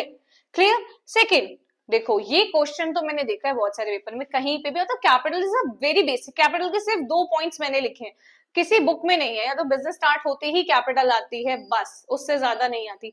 अब यहाँ पे लिखा है proprietor sold his personal car worth 75,000, उसने अपनी गाड़ी बेच दी भाई, अच्छी बात है, बेच दी, अपने पास उसकी गाड़ी थी, पर्सनल यूज के लिए थी, बिजनेस से कोई लेना देना नहीं था, लेकिन and brought the money into business, वो पैसे 75,000 वो बिजनेस में ले आया, मतलब जहां मतलब एक तरीके से इनडायरेक्टली कैश लेकर आ रहा है ना बिजनेस में, एडिशनल कैपिटल इसको हम बोलते हैं कि वो अपने बिजनेस में एडिशनल कैपिटल लेके आ रहा है। तो इसकी एंट्री भी क्या होगी, अगर वो कैश में लेके आ रहा है तो कैश अकाउंट डेबिट, बैंक से लेके आ रहा है तो bank account debit to capital entry हो जाएगी। देखो कंफ्यूज करने के लिए बोला है, personal car personal car personal car, वो बोल रहे हैं that is only for confusing, confuse कर रहे हैं हमें कि पर्सनल कार है उसका पैसा ले आया है, कंफ्यूज नहीं हो रहा भाई, पैसा बिजनेस में आया है ना, एडिशनल कैपिटल आ गई, bank account debit to capital account. Drawing और कैपिटल खत्म भी हो गए, डन विद द 6 पॉइंट्स। अब नेक्स्ट जो हमने ड्रॉइंग्स और कैपिटल पढ़ा है, इसी पे ये एडजस्टमेंट एंट्रीज होती हैं, वैसे हम इनको बोलते हैं, जो अब मैं 2 टॉपिक करा रही हूँ, जो that will be 7 and 8, that is adjustment topic, ये हमारे एडजस्टमेंट वाले टॉपिक हैं। एडजस्टमेंट एंट्रीज कहाँ आती है, अगर क्लास में सुना हो कभी, स्कूल में कभी गलती से कानों में कोई बात चली गई हो, टीचर बोल रही हो, तो फाइनल अकाउंट्स में एडजस्टमेंट एंट्रीज जो करते हैं, जो भी फाइनल अकाउंट में तो trading account, PNL account, balance sheet बनता है, अगर एडजस्टमेंट्स गिवन है और एडजस्टमेंट्स में बोल दिया कुछ कैपिटल और ड्राइंग से रिलेटेड, तो क्या होगा, उसकी एंट्री भी तो पूछ सकता है ना। ये मैं स्कूल का नाम नहीं ले सकती, that's really sorry for that, but मैं क्वेश्चन पेपर दिखा सकती हूँ, उसमें गिवन है, उस बेचारे से 6 नंबर में 3 एंट्रीज पूछी है, जो मेरा स्टूडेंट है, 6 मार्क्स में ओनली 3 एंट्रीज आर देयर। एक एंट्री है बेड डेट्स की, बनती भी है भाई, वो उसमें हाफ अमाउंट इंसॉल्वेंट हो जाता है, वो कुछ पैसे में, वो 70 पैसा और 65 पैसा वो पे करता है पर रुपी पे, वो एंट्री होगी। सेकेंड एंट्री थी उसके अंदर, कौन सी एंट्री बताओ, इंटरेस्ट ऑन कैपिटल की entry, interest on capital entry, वो कैपिटल ड्राइंग है, कैपिटल ड्राइंग में क्या ही पूछ लेगा, ड्राइंग ले जाता है, पैसा ले गया तो ड्राइंग टू कैपिटल, कैश पैसा लेके आया तो कैश टू कैपिटल, यही 2 एंट्री होती है, बट इंटरेस्ट ऑन कैपिटल पूछ लिया गया, और उसके बाद trade discount and cash discount वाली तीसरी एंट्री थी। तो तीनों ही देखो आप 2-2 मार्क्स की वेटेज रख रही है ना। तो वैसे ही अब जो हमारा 7 टॉपिक है, that is interest on capital, हम पढ़ने वाले हैं इंटरेस्ट ऑन कैपिटल। आपने देख लिया होगा कैपिटल अकाउंट, जब भी कैपिटल आती है तो क्रेडिट हो जाती है, कैपिटल जाती है तो अगर ड्राइंग करते हैं तो ड्राइंग्स डेबिट टू कैश। अब इंटरेस्ट ऑन कैपिटल क्या होता है, इंटरेस्ट ऑन कैपिटल जो हमारा बेचारा वो है ना ओनर, इतनी मेहनत कर रहा है, उसको फिर हम बिजनेस से अलग मानते हैं कि बिजनेस अलग है, तुम अलग हो, तुम्हारा बिजनेस है ठीक है, पर तुम अलग हो, बिजनेस अलग है, तो इसलिए उसकी जो इंटरेस्ट इन कैपिटल होती है ना, उस इंटरेस्ट इन कैपिटल पे हम उसको थोड़ा बहुत क्या दे देते हैं, इंटरेस्ट दे देते हैं, उसकी कैपिटल पे इंटरेस्ट पे करते हैं। अगर कौन सी कैपिटल पे, ये भी याद रखना, 12th वाले बच्चे भी याद रखें, एडमिशन वाला चैप्टर, उससे पहले वाले चैप्टर जो इंटरेस्ट ऑन कैपिटल की वर्किंग है, ओपनिंग कैपिटल पे दी जाती है, जो आपकी ओपनिंग कैपिटल है उस पर आपको इंटरेस्ट दे दिया जाता है, कैपिटल तो वो बोलेंगे ही। अब देखिए क्वेश्चन क्या कह रहा है, interest provide 12% interest on capital amounting to ₹10,000, 10,000 उसकी कैपिटल है, कैपिटल अमाउंटिंग टू ₹10,000, तो उसको 12% अमाउंट देना। अब देखो interest on capital nominal account होता है, we have to pay interest on capital to the partner, ठीक है। अब एंट्री क्या होगी, देखो interest on capital account debit हो जाएगा टू कैपिटल अकाउंट, कैपिटल तो इंक्रीज हो गई ना आपके, मान लो बैंक में 10,000 रुपए थे, आपका इंटरेस्ट आया 1 मंथ का या 1 एनम पर एनम का इंटरेस्ट आया 500 रुपए, तो अब आपके अकाउंट में 10,500 पड़े हैं ना, तो आप क्या बोलोगे? नहीं नहीं, मेरे पास 10,000 रुपए हैं, ये बोलोगे 10,500 है। तो वैसे ही जब आप कैश लेके आते हैं, आपकी कैपिटल इंक्रीज हो जाएगी, इंटरेस्ट ऑन कैपिटल आपको मिलेगा, तो आपकी कैपिटल इंक्रीज हो जाएगी। अब 10,000 का 12% क्या हो जाएगा? 1,200 रुपए। दिस इज द एंट्री, ये 2 नंबर में एंट्री करनी थी, बट वही है ना, कैपिटल पढ़ के चलेगा, इंटरेस्ट ऑन कैपिटल नहीं पढ़ा। दूसरी एंट्री देखिए, interest charge on capital 7% per annum when total capital वो 7 लाख। 7 लाख कैपिटल है, 7% इंटरेस्ट है, एंट्री सेम रहेगी। क्या चेंज हो जाएगा? अमाउंट चेंज हो जाएगा। 7 लाख है तो 49,000, 7% आ जाएगा 49,000, उसको इंटरेस्ट मिल जाएगा। क्लियर? अब तीसरा, provide interest on capital for 15 lakh at 6% per annum for 9 month.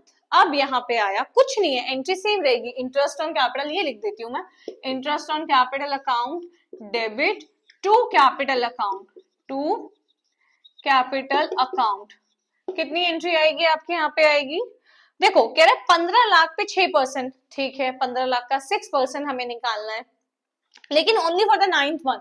आपको यहाँ पे बस अमाउंट की वर्किंग करनी है कि 15 लाख रुपए हैं, उसका हमें 6% for only for the 9th month, ये वर्किंग आपको करनी है। 67,500 समथिंग आएगा, ठीक है।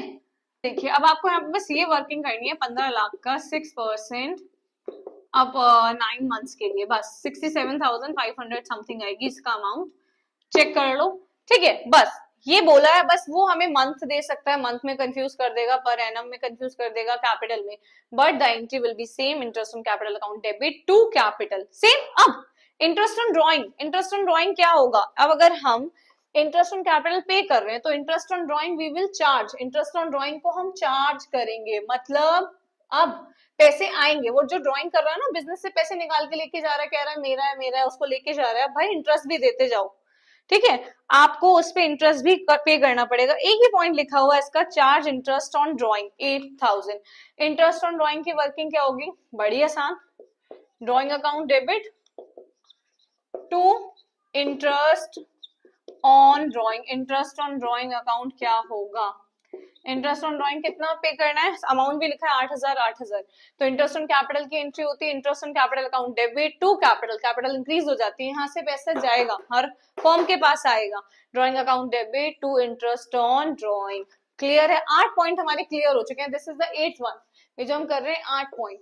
देखो यही एंट्रीज होती हैं, कैश आएगा या तो कहीं पे परचेज आएगी, सेल आएगी, कैपिटल आएगी, drawing, interest on capital, interest on drawing, expenses pay कर रहे हैं, इनकम रिसीव कर रहे हैं। अब बेसिक, ये मतलब एक मैंने ये बेसिक का पेपर बनाया, ये बेसिक हो गया, डन। इसके अलावा कोई भी बेसिक एंट्री होगी ही नहीं, ठीक है, जर्नल में बस ये basic entry and we are done with this. अब हमें करनी है जो मेन एंट्रीज, जहां पे फंसते ही फंसते हैं, अटकना ही अटकना है, that is for the bad dates, compound entries, discount की एंट्रीज हो गई है, बैंकिंग ट्रांजेक्शन, डिसऑनर्ड की एंट्री, चेक इन हैंड की एंट्री। चलिए बेटा अब करते हैं अपनी 9th entry, bad debts and bed debts recovered. 2 entries हैं भाई, मतलब दोनों को मैंने मर्ज कर दिया, रियली सॉरी। तो अब बेसिक तो सब हो गया होगा, डेटर्स क्रिएट कर लिए। डेटर्स कब होते हैं? जिनसे हमें पेमेंट लेनी होती है, जब हम सेल करते हैं तो डेटर क्रिएट करते हैं, जब परचेज करते हैं तो हमारे क्रेडिटर्स क्रिएट हो जाते हैं।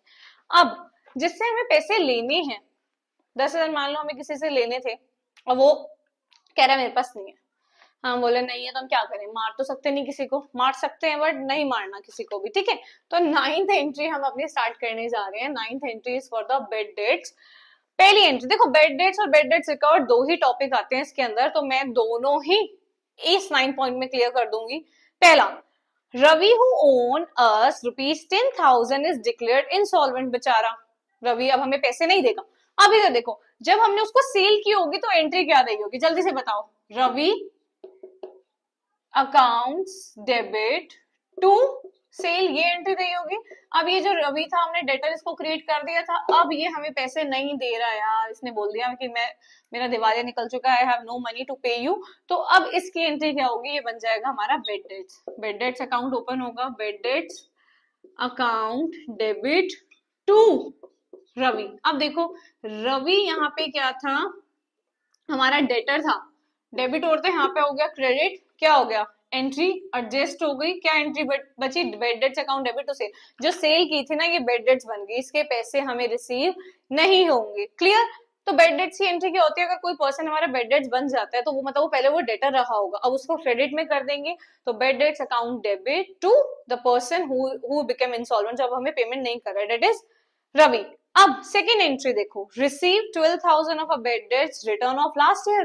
पैसे मिल गए यार, जो बेड डेट्स थे। मान लो रवि की बात कर लेते हैं, रवि ने कहा था कि मैं पैसे नहीं दे पाऊंगा, लेकिन वो अच्छा इंसान निकला, जैसे उसके पास पैसे आए वो हमें दौड़ता हुआ आ गया हमें पैसे देने के लिए।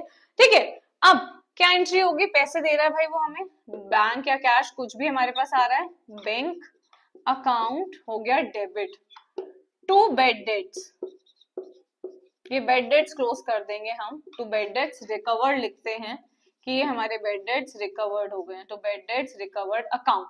This will be the entry, क्या एंट्री होगी हमारी, bank account debit to bad debts recovered account. हमारे जो बेड डेट्स है भाई वापस आ गया, रवि अच्छा इंसान था, पैसे देके चला गया, हम बुराई कर रहे थे उसकी, बुराई नहीं करते, इसीलिए इतनी जल्दी किसी को जज नहीं करते हैं, टाइम दो थोड़ा सा। मेरी भी पूरी वीडियो देखना आप एंड तक, ठीक है। ये नहीं कि बस हो गया हमारा जर्नल पर, हमने परचेज और सेल्स करनी सीख लिया, अब हम बिजनेस करने चल दिए, नहीं, अकाउंट्स का पेपर तक नहीं होगा अगर पूरी वीडियो नहीं देखोगे तो। देखना आप, चलिए, bank account debit to bad debts recovered account, पैसे वापस आ गए यहाँ पे, जब वो हमें बेड डेट्स क्रिएट करने हैं, क्रिएट द बेड डेट्स की एंट्री होती है, bad debts to the person who is the bad debts, तो bad debts to Ravi, recover हो गया bank account debit to bad debts recovered. अब तीसरी entry, this will be the most important entry, मैं लिख कर देती हूँ, अगर जर्नल का क्वेश्चन आया ना, दिया अगर आपके पेपर में, तो ये एंट्री आनी ही आनी है।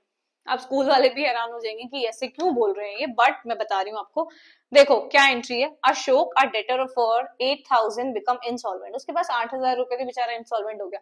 तो जैसे वो इंसॉल्वेंट हुआ, हमने क्या एंट्री की होगी, जल्दी बताओ, बेड डेट्स टू अशोक, 8,000 मर गए हमारे। अब कह रहे हैं receive from his official estate 70 पैसा इन अ रूपी। यार हमने तो उसकी बेड डेट्स की एंट्री कर दी थी, कर दी होगी, पढ़ते ही क्वेश्चन आपके माइंड में आ गया होगा, बेड डेट्स टू अशोक कर दो, पीछे का क्वेश्चन पढ़ना ही नहीं है, यही हमने किया, यही एंट्री होती है।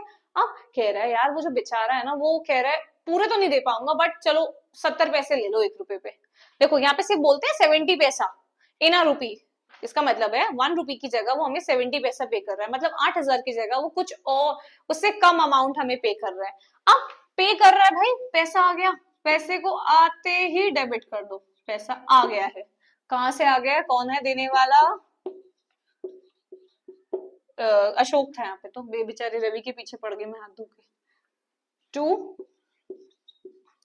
अशोक। अब अशोक हमारा कितने, अशोक 8,000 से हमारा बेड डेट से 8,000 रुपए थे उसके पास ड्यू, 8,000 से हमने उसको सेल की होगी, अशोक टू सेल 8,000, तो अशोक को 8,000 से ही हम क्रेडिट करेंगे। लेकिन अब समझने सबसे सबसे सबसे सबसे सबसे इंपॉर्टेंट बात, ये 1 रुपी और 70 पैसे वाला क्या है, ध्यान से देखो, मार्कर चेंज करो पहले तो, है ना, इंटरेस्ट ही चला जाएगा, सो गए होंगे आधे तो। इधर देखो, यहाँ करती हूँ, 1 रुपी में 100 पैसे होते हैं, हमें इतने मिलने चाहिए थे, वो कह रहा है यार मैं इतने नहीं दे पाऊंगा, ऐसे करो आप मेरी 1 रुपी 70 पैसे के इक्वल मान लो। हमने कहा चल ठीक है, कुछ से कुछ नहीं से कुछ तो आ रहा है, हमने बोला चल ठीक है, अब ये बता 8,000 के बदले हमें कितना पैसे मिलेंगे। अब हम इसको ऐसे बोलेंगे तो दुकानदार तो हम है ना, बेचा तो हमने, हमें उसको कैलकुलेट करके सही अमाउंट बताना पड़ेगा, है ना। कहेगा आता नहीं है इतना, कैसे नहीं आता, इधर देखो 8,000 है हमारे पास, ये 8,000 रुपीज, इसके बदले हमें 70 मिल रहा है, जो मिल रहा है उससे मल्टीप्लाई करो, जो मिलना चाहिए था उससे डिवाइड करो, 8 7 56 और 00, 5600 वो हमें दे रहा है। तो हमारे पास जो कैश आया डेट इज 5600, लेकिन अब जो डिफरेंस अमाउंट रह गया, what is the difference amount, जो वो पे नहीं कर पा रहा है, उतने के लिए वो बेड डेट्स बन जाएगा हमारा। तो यहाँ पे बेड डेट्स अकाउंट आएगा, but the difference will be amount, क्या होगा, पूरे 8,000 से नहीं बनेगा, कितने से बनेगा, 2,400 रुपए से, ठीक है, क्लियर। तो this will be the entry जब हमारा बेड डेट्स भी हो रहा है, रिकवर भी हो रहा है, सेम टाइम पे कैश भी आ रहा है, बेड डेट्स रिकवर भी हो रहा है, एंड सबसे इंपॉर्टेंट बेटा ये, किसी किसी बुक्स में भी एग्जाम्पल बताती हूँ, 65 पैसा दिया होगा, 60 पैसा दिया होगा, 40% अमाउंट भी बोल सकते हैं, वो तो वेस्ट है। 80,000 का 8,000 का 40% निकाल दो, 60% यहाँ आ जाएगा, 40% यहाँ आ जाएगा। लेकिन अगर पैसे में बात बोलती है, जो मैंने बताया, जो अमाउंट आपको, आपका अमाउंट है, जितना वो दे रहा है, जितना मिलना चाहिए था, इसी वे पैटर्न से करना, आपका आंसर सॉल्व हो जाएगा। ये लिख लो और मैं चेक कर लेती हूँ ये रिकॉर्ड हो रहा है कि नहीं हो रहा है।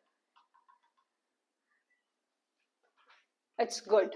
अब लिख लेना, अब मैं रेज कर रही हूँ। चलिए देखिए, इतना इंपॉर्टेंट टॉपिक बेड डेट्स यार, आधे बच्चे बिछ जाते हैं इसमें, ये कंप्लीट कर लिया हमने, शू शटाक एकदम।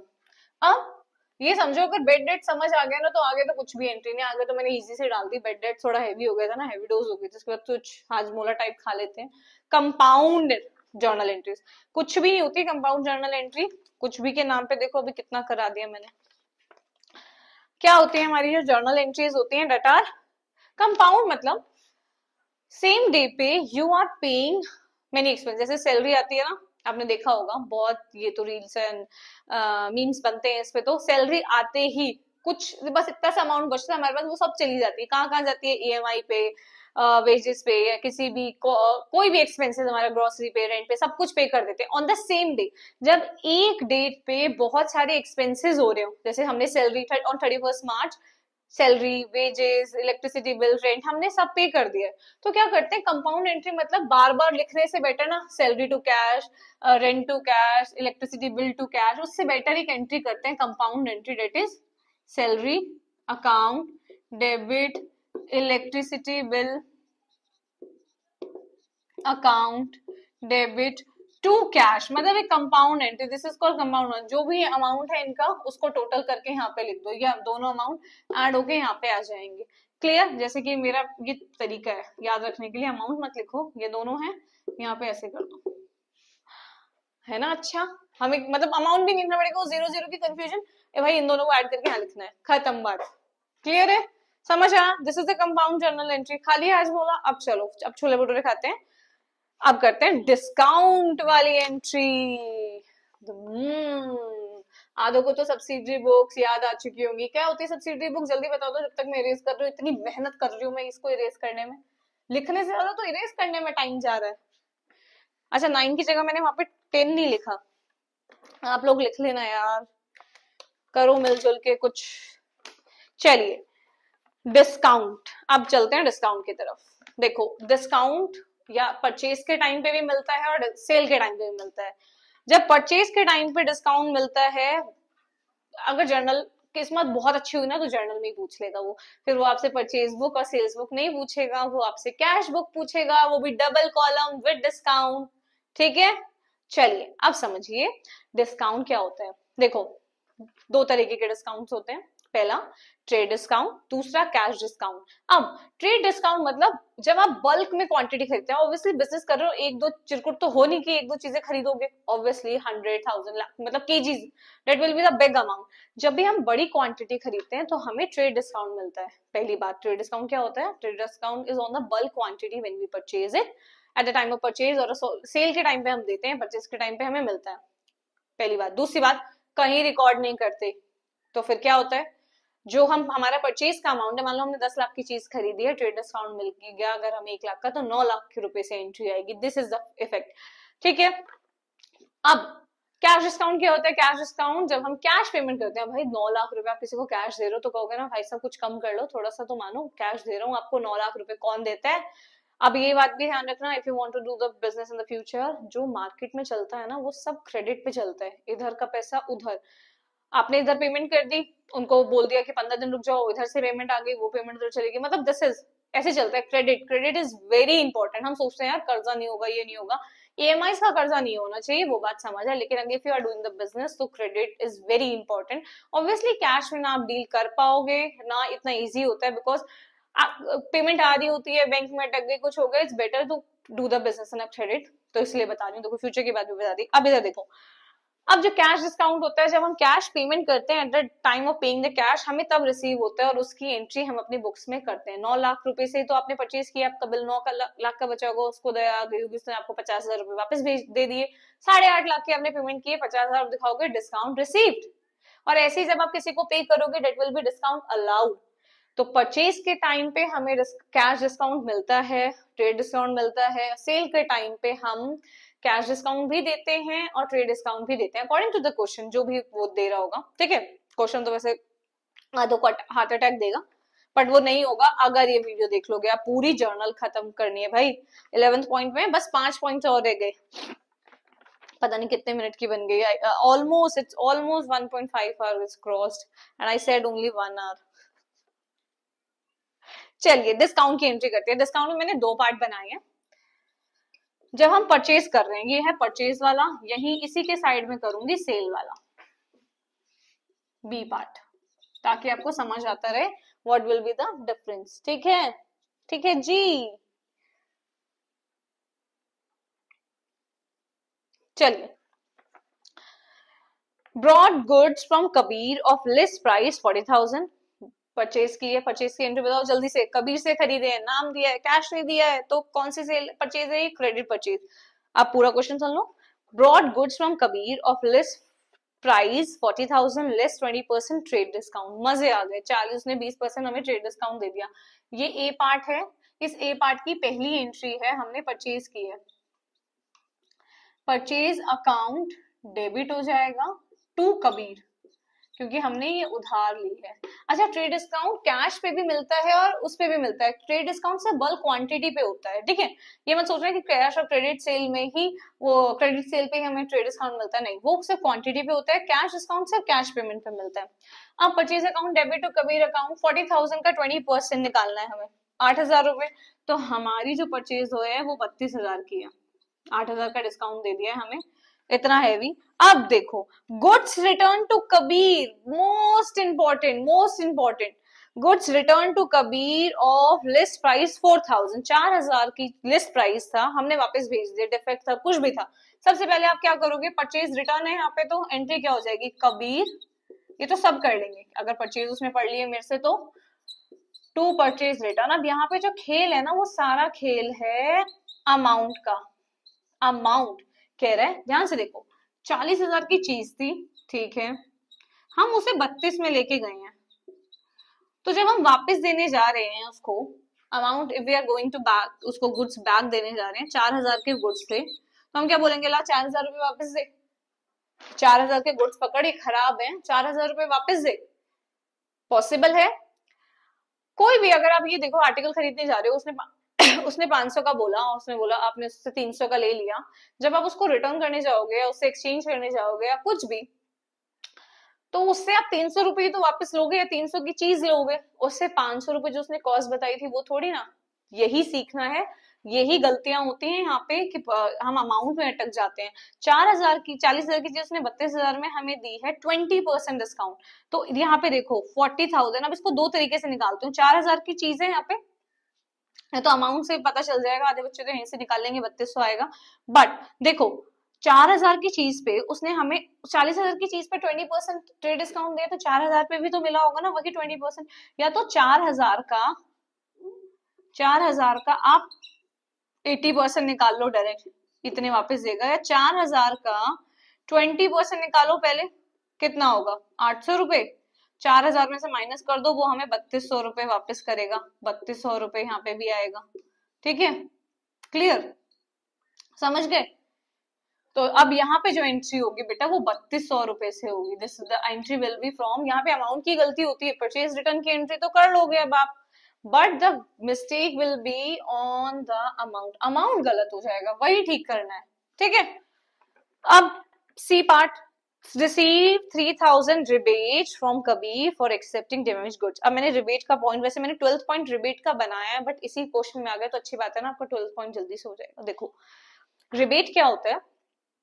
रिबेट ना, जो अगर मान लो वही आर्टिकल जो हमने 500 का खरीदा था, मान लो उसमें थोड़ा सा धागे वगैरह खिंच रहे थे, अच्छा नहीं लग रहा था वो, मतलब कुछ भी उसमें दाग लग रहा था, उसने बोला था वॉश हो जाएगा, ये बारिश का पानी है, ये वो पागल जैसे बनाते बना दिया उसने। उस पे वो जो 200 रुपए उसने कम किए ना, वो आपको कैश डिस्काउंट नहीं दिया, ना ही ट्रेड डिस्काउंट। एक आर्टिकल आप लेने गए थे, 500 रुपए की वो चीज है, ठीक है, तो क्या मिला उससे आपको? वो जो पैसे कम किए ना, that is rebate. Defected items पे जब पैसे कम करता है trader, that is called the rebate. Rebate हमें रिसीव हुआ है, रिबेट हम पे भी अलाउ भी करते हैं, रिसीव भी करते हैं, हमें मिला है, हम परचेज कर रहे हैं अगर हम परचेज कर रहे हैं हमें रिबेट मिला है तो क्या एंट्री होगी, देखो रिबेट वाली एंट्री होगी हमारी, रिसीव कर रहे हैं हम किससे, Kabir account, Kabir account debit to rebate receive, rebate receive किया है हमने, clear, this will be the entry. Light marker बहुत लाइट चल रहा है, चलिए फिर चेंज कर देते हैं इसको, क्या हो गया हमारे पास, बहुत मार्कर है हमारे पास, Kabir account debit to rebate receive, ठीक है, third entry. Now the last one, cash discount भी करना है ना भाई। डी पार्ट इज, इसका मतलब फोर्थ एंट्री है इसकी, the fourth entry is paid to Kabir. देखो कबीर को पे कितने करने थे, हमें यहाँ पे 32,000 से पे करने थे, नहीं 32,000 पे नहीं करने थे, 32,000 में से ये 3,200 भी उसको लेस करना है, ठीक है।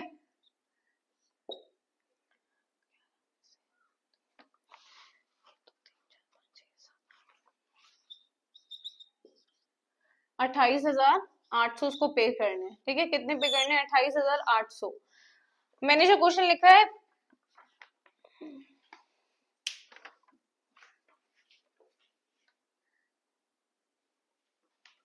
चलिए अब देखिए D part, paid to Kabir 9,800, receive cash discount, 200 रुपए का हमें कैश डिस्काउंट रिसीव हुआ है। अब इधर देखो बेटा, कितना भी पे करना वो कुछ मैटर नहीं करता, जब बोले ना remaining balances paid in full settlement, जितना भी, तो हमें टोटल करना होगा, जो रिटर्न है उसको लेस कर, ये 32,000 में से इसको लेस करना पड़ेगा, जो पे कर रहे हैं हम अभी उसको भी लेस करना पड़ेगा। अब देखो पेमेंट जा रही है हमारी तरफ से, क्या होगा, कबीर को जा रही है, कबीर अकाउंट डेबिट हो जाएगा टू कैश, कैश कितना गया हमारे पास से 9,800, कबीर बाद में देखेंगे। अभी तो देखो डिस्काउंट रिसीव किया है, डिस्काउंट रिसीव करना हमारे लिए गेन है, तो यहाँ पे क्या आएगा, टू डिस्काउंट रिसीव, तो डिस्काउंट रिसीव जब भी हम रिसीव करते हैं वो क्रेडिट होगा 200 रुपए से, तो कबीर हमारा 10,000 से डेबिट होगा, clear, Kabir account debit to cash to discount receive, this will be the entry. जो हमारा कबीर है वो हमें डिस्काउंट दे रहा है, कबीर कबीर तो ऐसे बोल रही हूँ, कबीर समथिंग कबीर कुछ है ना हमारे, पता नहीं, चलिए चीजों को रिलेट करने की बहुत गंदी आदत है, क्लियर। अब हमने परचेज का पार्ट कर लिया, जल्दी से रिवाइज करा देती हूँ। हमने 40,000 के गुड्स खरीदे थे, 20% ट्रेड डिस्काउंट मिल गया, परचेज की एंट्री सेम रहेगी, बस अमाउंट चेंज हो जाएगा, कबीर को गुड्स वापस भेज दिए, याद रखना लिस्ट प्राइस दिया होगा उसमें से ट्रेड डिस्काउंट लेस करके ही उसको रिटर्न करेंगे, रिबेट रिसीव कर लिया, ये रिबेट की एंट्री है, अमाउंट गिवन ही होगा। कबीर को जब हम पेमेंट कर रहे हैं, पे कर दिए 10,000 रुपए उसको पे करने थे, उसने बोला चलो 9,800 दे दो, 200 रुपए का डिस्काउंट, तो जब डिस्काउंट रिसीव करते हैं वो होता है क्रेडिट, जब डिस्काउंट अलाउ करेंगे that will be debit.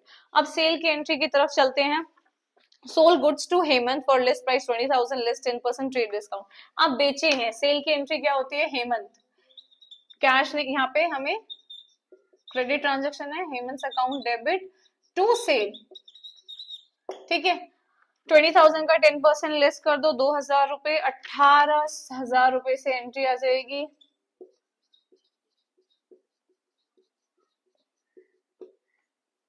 Clear, 18,000 रुपए से एंट्री आ जाएगी। अब कह रहा है इसने भी हमारे गुड्स वापस कर दिए यार, कह रहा है goods return by Hemant of list price 2,000, list price कितना है, 2,000 रुपए है लिस्ट प्राइस, आपको पता है, सेल्स रिटर्न टू हेमंत हो जाएगी एंट्री।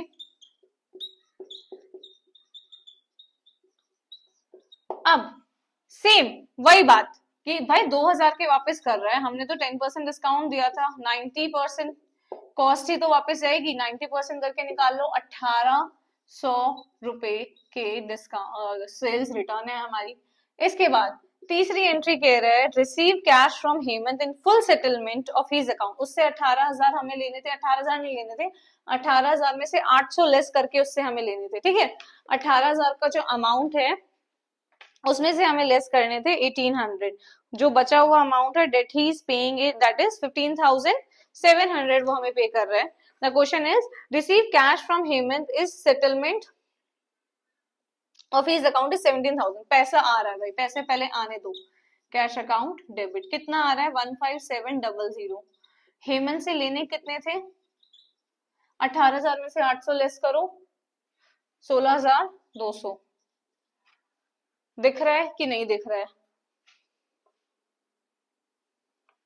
ठीक है, ये दिख रहा है नहीं दिख रहा भगवान जानेगा। मैंने बता दिया 16,200 उससे हमें लेने हैं।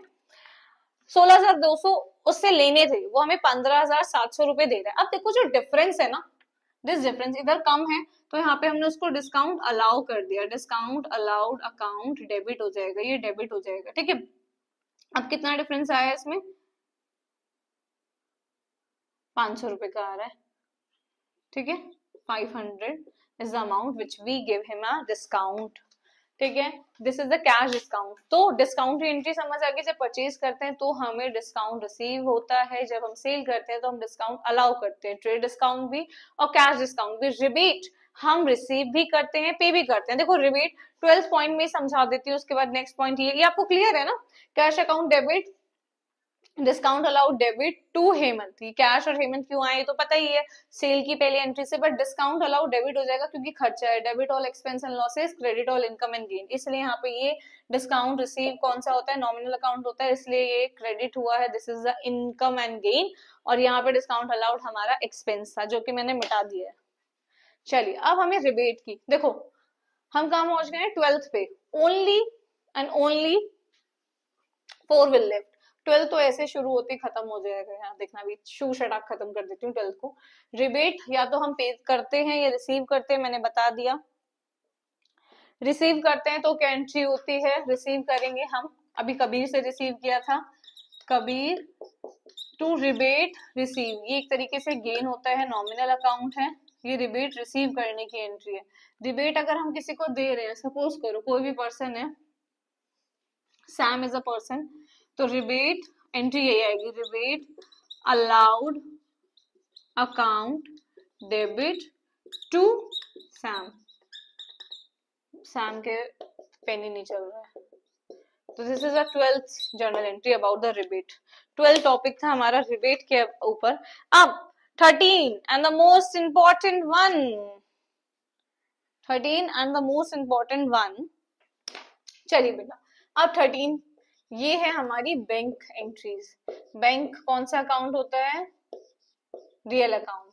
ठीक है, बैंक की एंट्रीज करनी है, 10 एंट्रीज लिखिए, बहुत जल्दी फिनिश हो जाएंगी। पहली एंट्री कैश डिपॉजिट किया, अगर हमने कैश डिपॉजिट की एंट्री क्या होती है? पहली एंट्री हो जाएगी bank account debit to cash, this will be the first entry. Bank आया, कैश, कैश को ही डिपॉजिट करोगे आप, ये कॉन्ट्रा एंट्री कहलाती है कैश बुक में। कैश विड्रॉ करा आपने बैंक से, कैश क्या किया है? विड्रॉ किया है, तो रिवर्स एंट्री हो जाएगी, कैश डेबिट टू बैंक। कौन कौन कर रहा है? ठीक है, थर्ड पेमेंट बाय चेक, हमने किसी को पे किया है, कोई भी पेमेंट आपने बाय चेक की है, कोई भी पेमेंट, जो भी एक्सपेंस है, मान लेते हैं कि कोई भी एक्सपेंस आपने पे किया, सैलरी पे की है, सैलरी टू बैंक एंट्री हो जाएगी। क्लियर?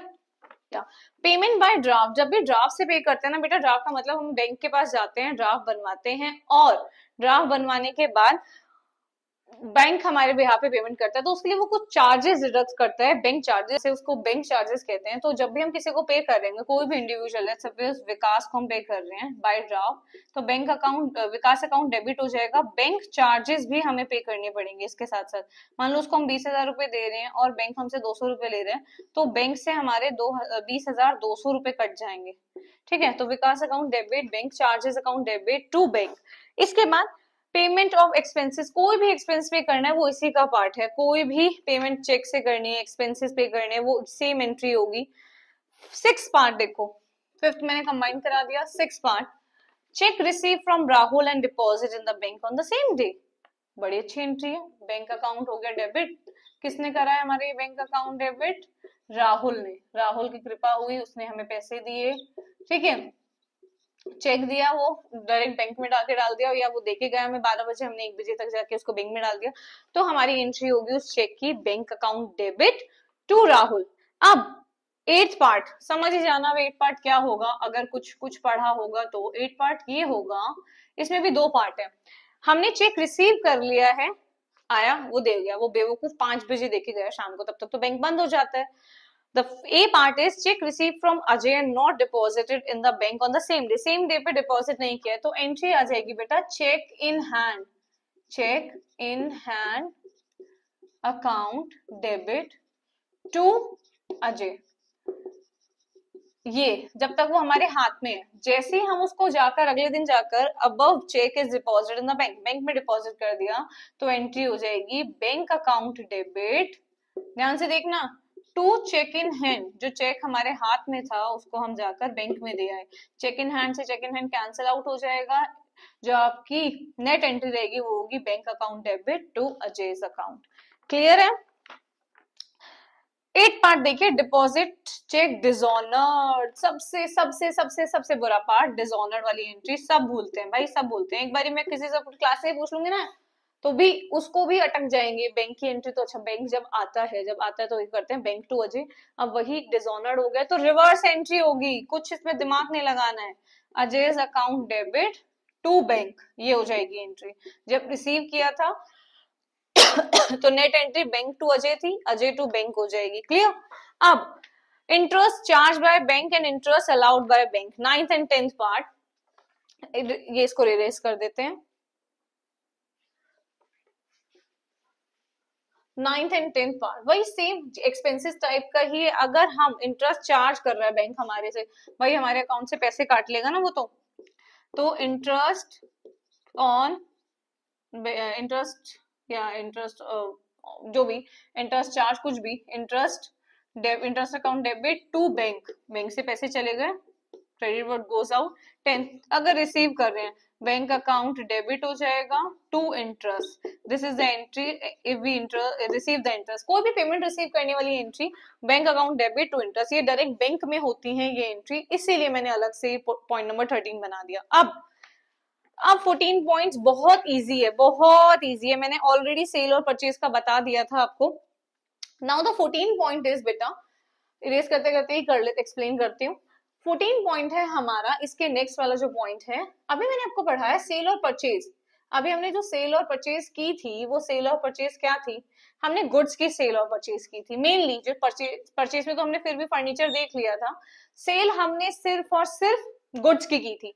अब जब हम कोई भी अपना कैपिटल स्टॉक या फिर एसेट बोले, एसेट को सेल आउट करते हैं तो उसकी एंट्री क्या होती है, परचेज और सेल से नहीं आती है, उसकी एंट्री उसी के नाम से आती है। अगर मैं पहली एंट्री 14 की, मेरी पहली एंट्री है purchase of furniture from Akash limited 5 lakh in cash, cash में खरीदा है, ठीक है, परचेज एंड सेल, अगर इसमें खरीदा है, परचेज की एंट्री है तो खरीदने की एंट्री है तो मैं पहले भी करा चुकी हूँ, बस रिवीजन हो रही है यहाँ पे, फर्नीचर खरीदा है तो फर्नीचर टू कैश एंट्री आ जाएगी, बस मतलब यहाँ पे परचेज नहीं आएगा, परचेज की जगह जो एसेट खरीद रहे हैं उसका नाम आएगा। सेकंड, अगर मैं सेल कर रहे हैं, देखो sale of a furniture, cost है उसकी 1 लाख फॉर 85,000, 1 लाख की चीज 85 में सेल कर दी है ना।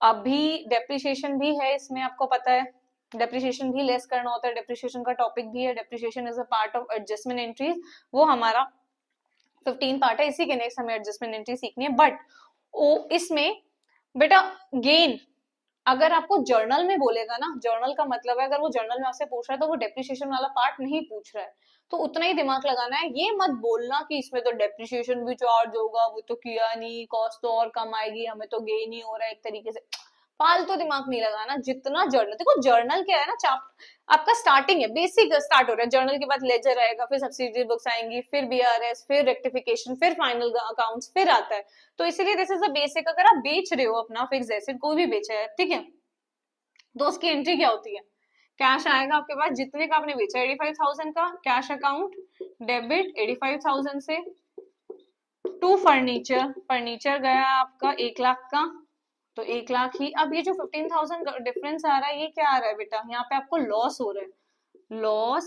On sale of fix asset, ठीक है, ये 12th वाले बच्चे बहुत अच्छे से समझ पाएंगे कि loss on sale of fix asset कहाँ जाता है, याद कर लो भैया, कैश फ्लो में आता है, गेन एंड लॉस। क्लियर?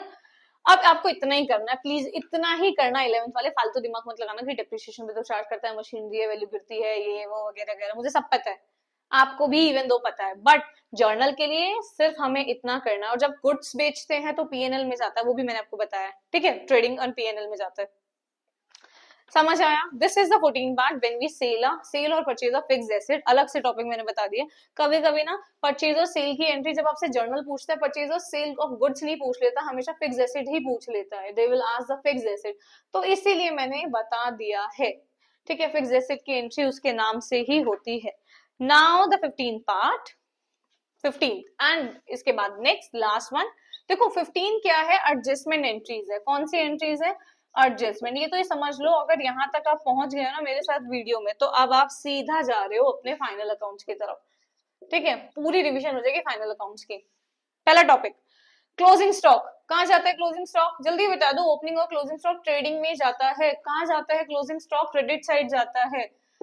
तो क्या एंट्री होगी? Closing stock account debit to trading, ये एंट्री होगी। इसके बाद नंबर 2, आउटस्टैंडिंग एक्सपेंस वेजेस। यार ये तो देखो, outstanding, prepaid, accrued, income received in advance या अनअर्न्ड इनकम, ये जो चार है ना, ये तो मतलब ये तो अपने आप में ही एक टॉपिक है। ये तो अपने आप में एक समुंदर है जिसमें हमें डुबकी लगानी है। इसकी तो मैं अलग से आपको डेफिनेटली या तो वीडियो या शॉर्ट 3 मिनट्स की मैं शॉर्ट्स अपलोड कर दूंगी, बहुत इंपॉर्टेंट है। आउटस्टैंडिंग एक्सपेंसेस अभी भी समझा देती हूँ।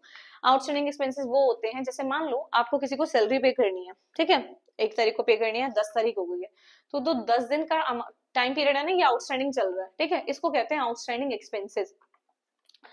प्रीपेड क्या होता है? प्रीपेड एक्सपेंसेस वो एक्सपेंसेस होते हैं बेटा को, क्लियर है। आउटस्टैंडिंग सैलरी, आउटस्टैंडिंग एक्सपेंसेस का मतलब आपको पता है, आउटस्टैंडिंग मतलब हमारे ड्यू, मतलब 1 तारीख को आपको किसी को सैलरी पे करनी थी, आज 10 तारीख हो गई, जो आप 9 डेज है ना, ये आउटस्टैंडिंग चल रहे हैं आपके ऊपर, तो आउटस्टैंडिंग सैलरी की एंट्री करनी, कुछ भी सैलरी, वेजेस, इंटरेस्ट हो गया, रेंट हो गया, किसी को रेंट पे करना था अब तक नहीं पे किया, वो आउटस्टैंडिंग है। प्रीपेड क्या होता है? प्रीपेड एक्सपेंसेस जो एडवांस में हम पे कर देते हैं, जैसे अपने अब सब लोग सिम में रिचार्ज कराते होंगे, ठीक है, पहले हम रिचार्ज कराते हैं, देन हम उसको यूज करते हैं, तो एडवांस में पेमेंट कर देना। एक्रूड इनकम और rent received in advance. Accrued income क्या होती है? जल्दी से बताओ। और income earn but not received, हमारी इनकम बन चुकी है, हमने रिसीव, जैसे अभी आपका खर्चा था ना, 10 दिन एक्स्ट्रा हो गए, अपने अभी तक सैलरी पे नहीं की है, हमारी सैलरी बन चुकी है। जैसे प्राइवेट कंपनी में वो 31 को मंथ कंप्लीट होता है, बट 7 या 10 तक सैलरी आती है, तो वो टाइम पीरियड हमने तो मेहनत कर ली है उस टाइम की, हमें सैलरी अभी मिलेगी, दैट इज एक्रूड इनकम। उसके बाद रेंट, कोई भी इनकम रिसीव्ड इन एडवांस, जब हम कुछ भी एडवांस में रिसीव करते हैं, कोई भी चीज है जब हम अपने एडवांस में रिसीव करते हैं, तो वो क्या होता है? लाइबिलिटी होती है ना हमारे लिए। तो हम तो अभी तो हमने उसके काम किया ही नहीं। जैसे मान लो कोई रेंट है, ठीक है, टेनेंट है, वो लैंडलॉर्ड का 2 महीने का एडवांस रेंट में एडवांस में दे दे, तो वो क्या होगा? वो हमारी अभी तक लाइबिलिटी है ना। 2 महीने के बाद जब उसका टाइम पीरियड कंप्लीट हो जाएगा, तब जब हम उसका वेल कर लेंगे, क्लियर है, तब तक वो हमारी लाइबिलिटी रहेगा। तो अभी कौन कौन सी एंट्रीज करनी है? आउटस्टैंडिंग, प्रीपेड, एक्रूड और एडवांस। जल्दी से समझो। आउटस्टैंडिंग की एंट्री क्या होगी? कुछ भी, क्या आउटस्टैंडिंग ले, सैलरी ले लेते हैं, salary account debit to outstanding salary, ये शॉर्ट फॉर्म आप लोग भी ऐसे लिख लोगे, फिर आउटस्टैंडिंग सैलरी हो जाएगी। इसके बाद थर्ड वन है मेरा प्रीपेड एक्सपेंसेस। प्रीपेड मैंने एडवांस में पे कर दिया, तो जो भी एक्सपेंस मैंने एडवांस में पे किया है, prepaid wages to wages, clear. तीसरी एंट्री एक्रूड इनकम, कोई भी इनकम अभी हमने कमा ली है, मिली नहीं है, तो एक्रूड इनकम, एक्रूड रेंट ले लेते हैं, हमें एक्रूड रेंट टू रेंट, ये एंट्री हो जाएगी। 4, 5वां टॉपिक है हमारा ये received, income received in advance. देखो मैं बोल रही हूँ, स्क्रीन पे आ जाएगा, इनकम रिसीव्ड इन एडवांस और अर्न इनकम, तो ये हो जाएगी आपकी, इसकी एंट्री होती है 5th part, rent received, rent account कर लेते हैं सीधा, rent account debit to rent received in advance. उनको बताना है कि भाई हमने एडवांस में रिसीव कर लिया, क्लियर। अब इसमें से 2 चीजें लाइबिलिटीज होती हैं, 2 चीजें आपकी एसेट्स होती हैं, वो मैं डिटेल में बता दूंगी। अभी इतना समझो, कोई भी आउटस्टैंडिंग सैलरी है, सैलरी टू आउटस्टैंडिंग एक्सपेंस कोई भी हो सकता है, प्रीपेड होगा तो प्रीपेड टू वेजेस, एक्रूड होगा एक्रूड टू दैट जो भी रेंट है, कोई भी इनकम है, दिस इज द इनकम, ये भी, ये दोनों इनकम है, ये दोनों एक्सपेंसेस हैं, ठीक है, क्लियर है। अब इसमें कौन सा टॉपिक बचा है हमारा, डेप्रिशिएशन, ये एडजस्टमेंट एंट्री डेप्रिशिएशन की, ये मेन तो यहीं पर अटकना था ना सबको, वो जो फिक्स एसेट वाले में माइंड में क्लिक करा होगा, डेप्रिशिएशन भी तो होता है, अगर कोई फिक्स एसेट बेच रहे हैं तो उस पर डेप्रिशिएशन तो चार्ज करते हैं, तो लो अब करवा लेते हैं आपसे depreciation charge. This is the 6th one, depreciation की एंट्री। जब भी हम डेप्रिशिएशन चार्ज करते हैं, किसी भी डेप्रिशिएशन हमेशा फिक्स एसेट पे चार्ज होता है बेटा, स्टॉक या गुड्स पे चार्ज नहीं होगा। तो अगर आपको बोला है कोई भी entry charge 10% depreciation on fix asset, final accounts में भी एंट्री भी पूछ सकता है आपसे, तो इसीलिए एडजस्टमेंट की जर्नल भी पूछ सकता है, उन एडजस्टमेंट की जर्नल भी करनी है।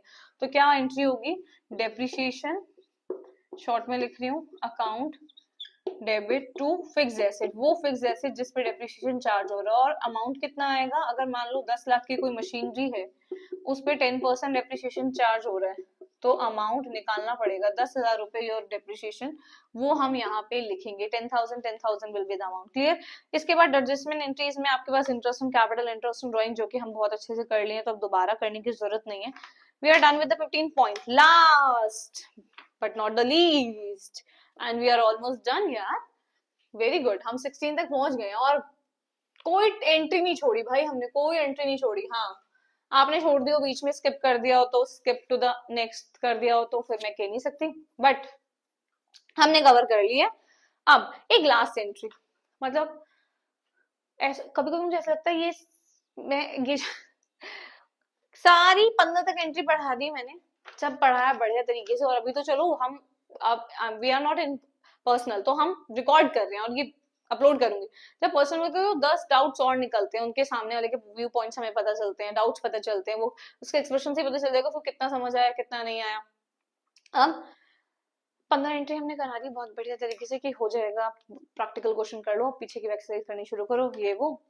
अब बच्चे के क्वेश्चन पेपर में आ गई ओपनिंग एंट्री, वही बिच गया, वो बकायदा बिच गया, उसने करा नहीं है, छोड़ के आया है वो क्वेश्चन। कैसे, ओपनिंग एंट्रीज में क्या होता है, आपको बैलेंस शीट गिवन होगी, या बैलेंस शीट भी नहीं, जर्नल के फॉर्मेट, जैसे आपके 6 जर्नल हैं, 6 जर्नल दिए अगर आपको पास करने के लिए, उससे ऊपर ही लिखा होगा cash in hand, cash at bank, debtor, creditor, और मशीनरी, लैंड एंड बिल्डिंग, कुछ भी ऐसे दिया है आपको। भाई वो जो ऊपर दिया है ना, उसको ही बोलते हैं opening entries, opening journal entry, वो आपका ओपनिंग बैलेंस है, मतलब लास्ट ईयर का क्लोजिंग, इस साल का ओपनिंग है, उसको कुछ नहीं करना है। देखो क्या करना है, डेबिट में एसेट्स लिख दो,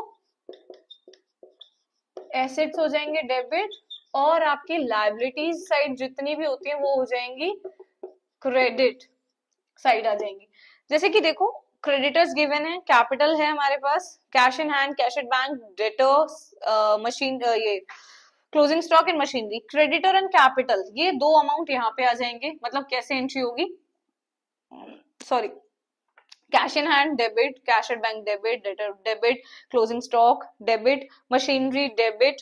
तो देखो क्या एंट्री आ जाएगी बेटा, एसेट साइड क्या आएगा, cash in hand, cash at bank, cash in hand debit, cash at bank debit, debtor debit, closing stock debit, machinery debit, ये सब डेबिट हो जाएगा। क्रेडिट साइड आएगा to creditor to capital, this is the opening journal entry. ये 1 number दे के जाती है, फिर जब आप ओपनिंग में लिखते हैं इसको, मैंने तो ओरली लिख दिया, ऐसे लिख दो, कैश इन हैंड डेबिट, जो भी एसेट्स है उनको ऐसे डेबिट करके लिखते रहो, जो भी एसेट्स है उनको 2 करके लिख दो, और अमाउंट दोनों का टोटल होना चाहिए, बस ये ध्यान रखना है आपको। This is called the opening entry. इस 16 के अलावा जर्नल की कोई भी एंट्री नहीं है, अगर है तो आप मुझसे पर्सनल मैसेज करके पूछ लो, 1-2 जो मैंने खुद ही बोली है मैं कराऊंगी, दैट इज वो मैं डाल दूंगी शॉर्ट में। उसके अलावा अगर कुछ है तो आप मुझे कमेंट करो, डीएम करो और मुझसे पूछ लो, आई विल एक्सप्लेन डेफिनेटली, मैं उसको एक्सप्लेन करूंगी, even though I will make a video for that and upload for the others also, clear. इसके अलावा कहीं पे भी कुछ नहीं आएगा, अगर डाउट है यू कैन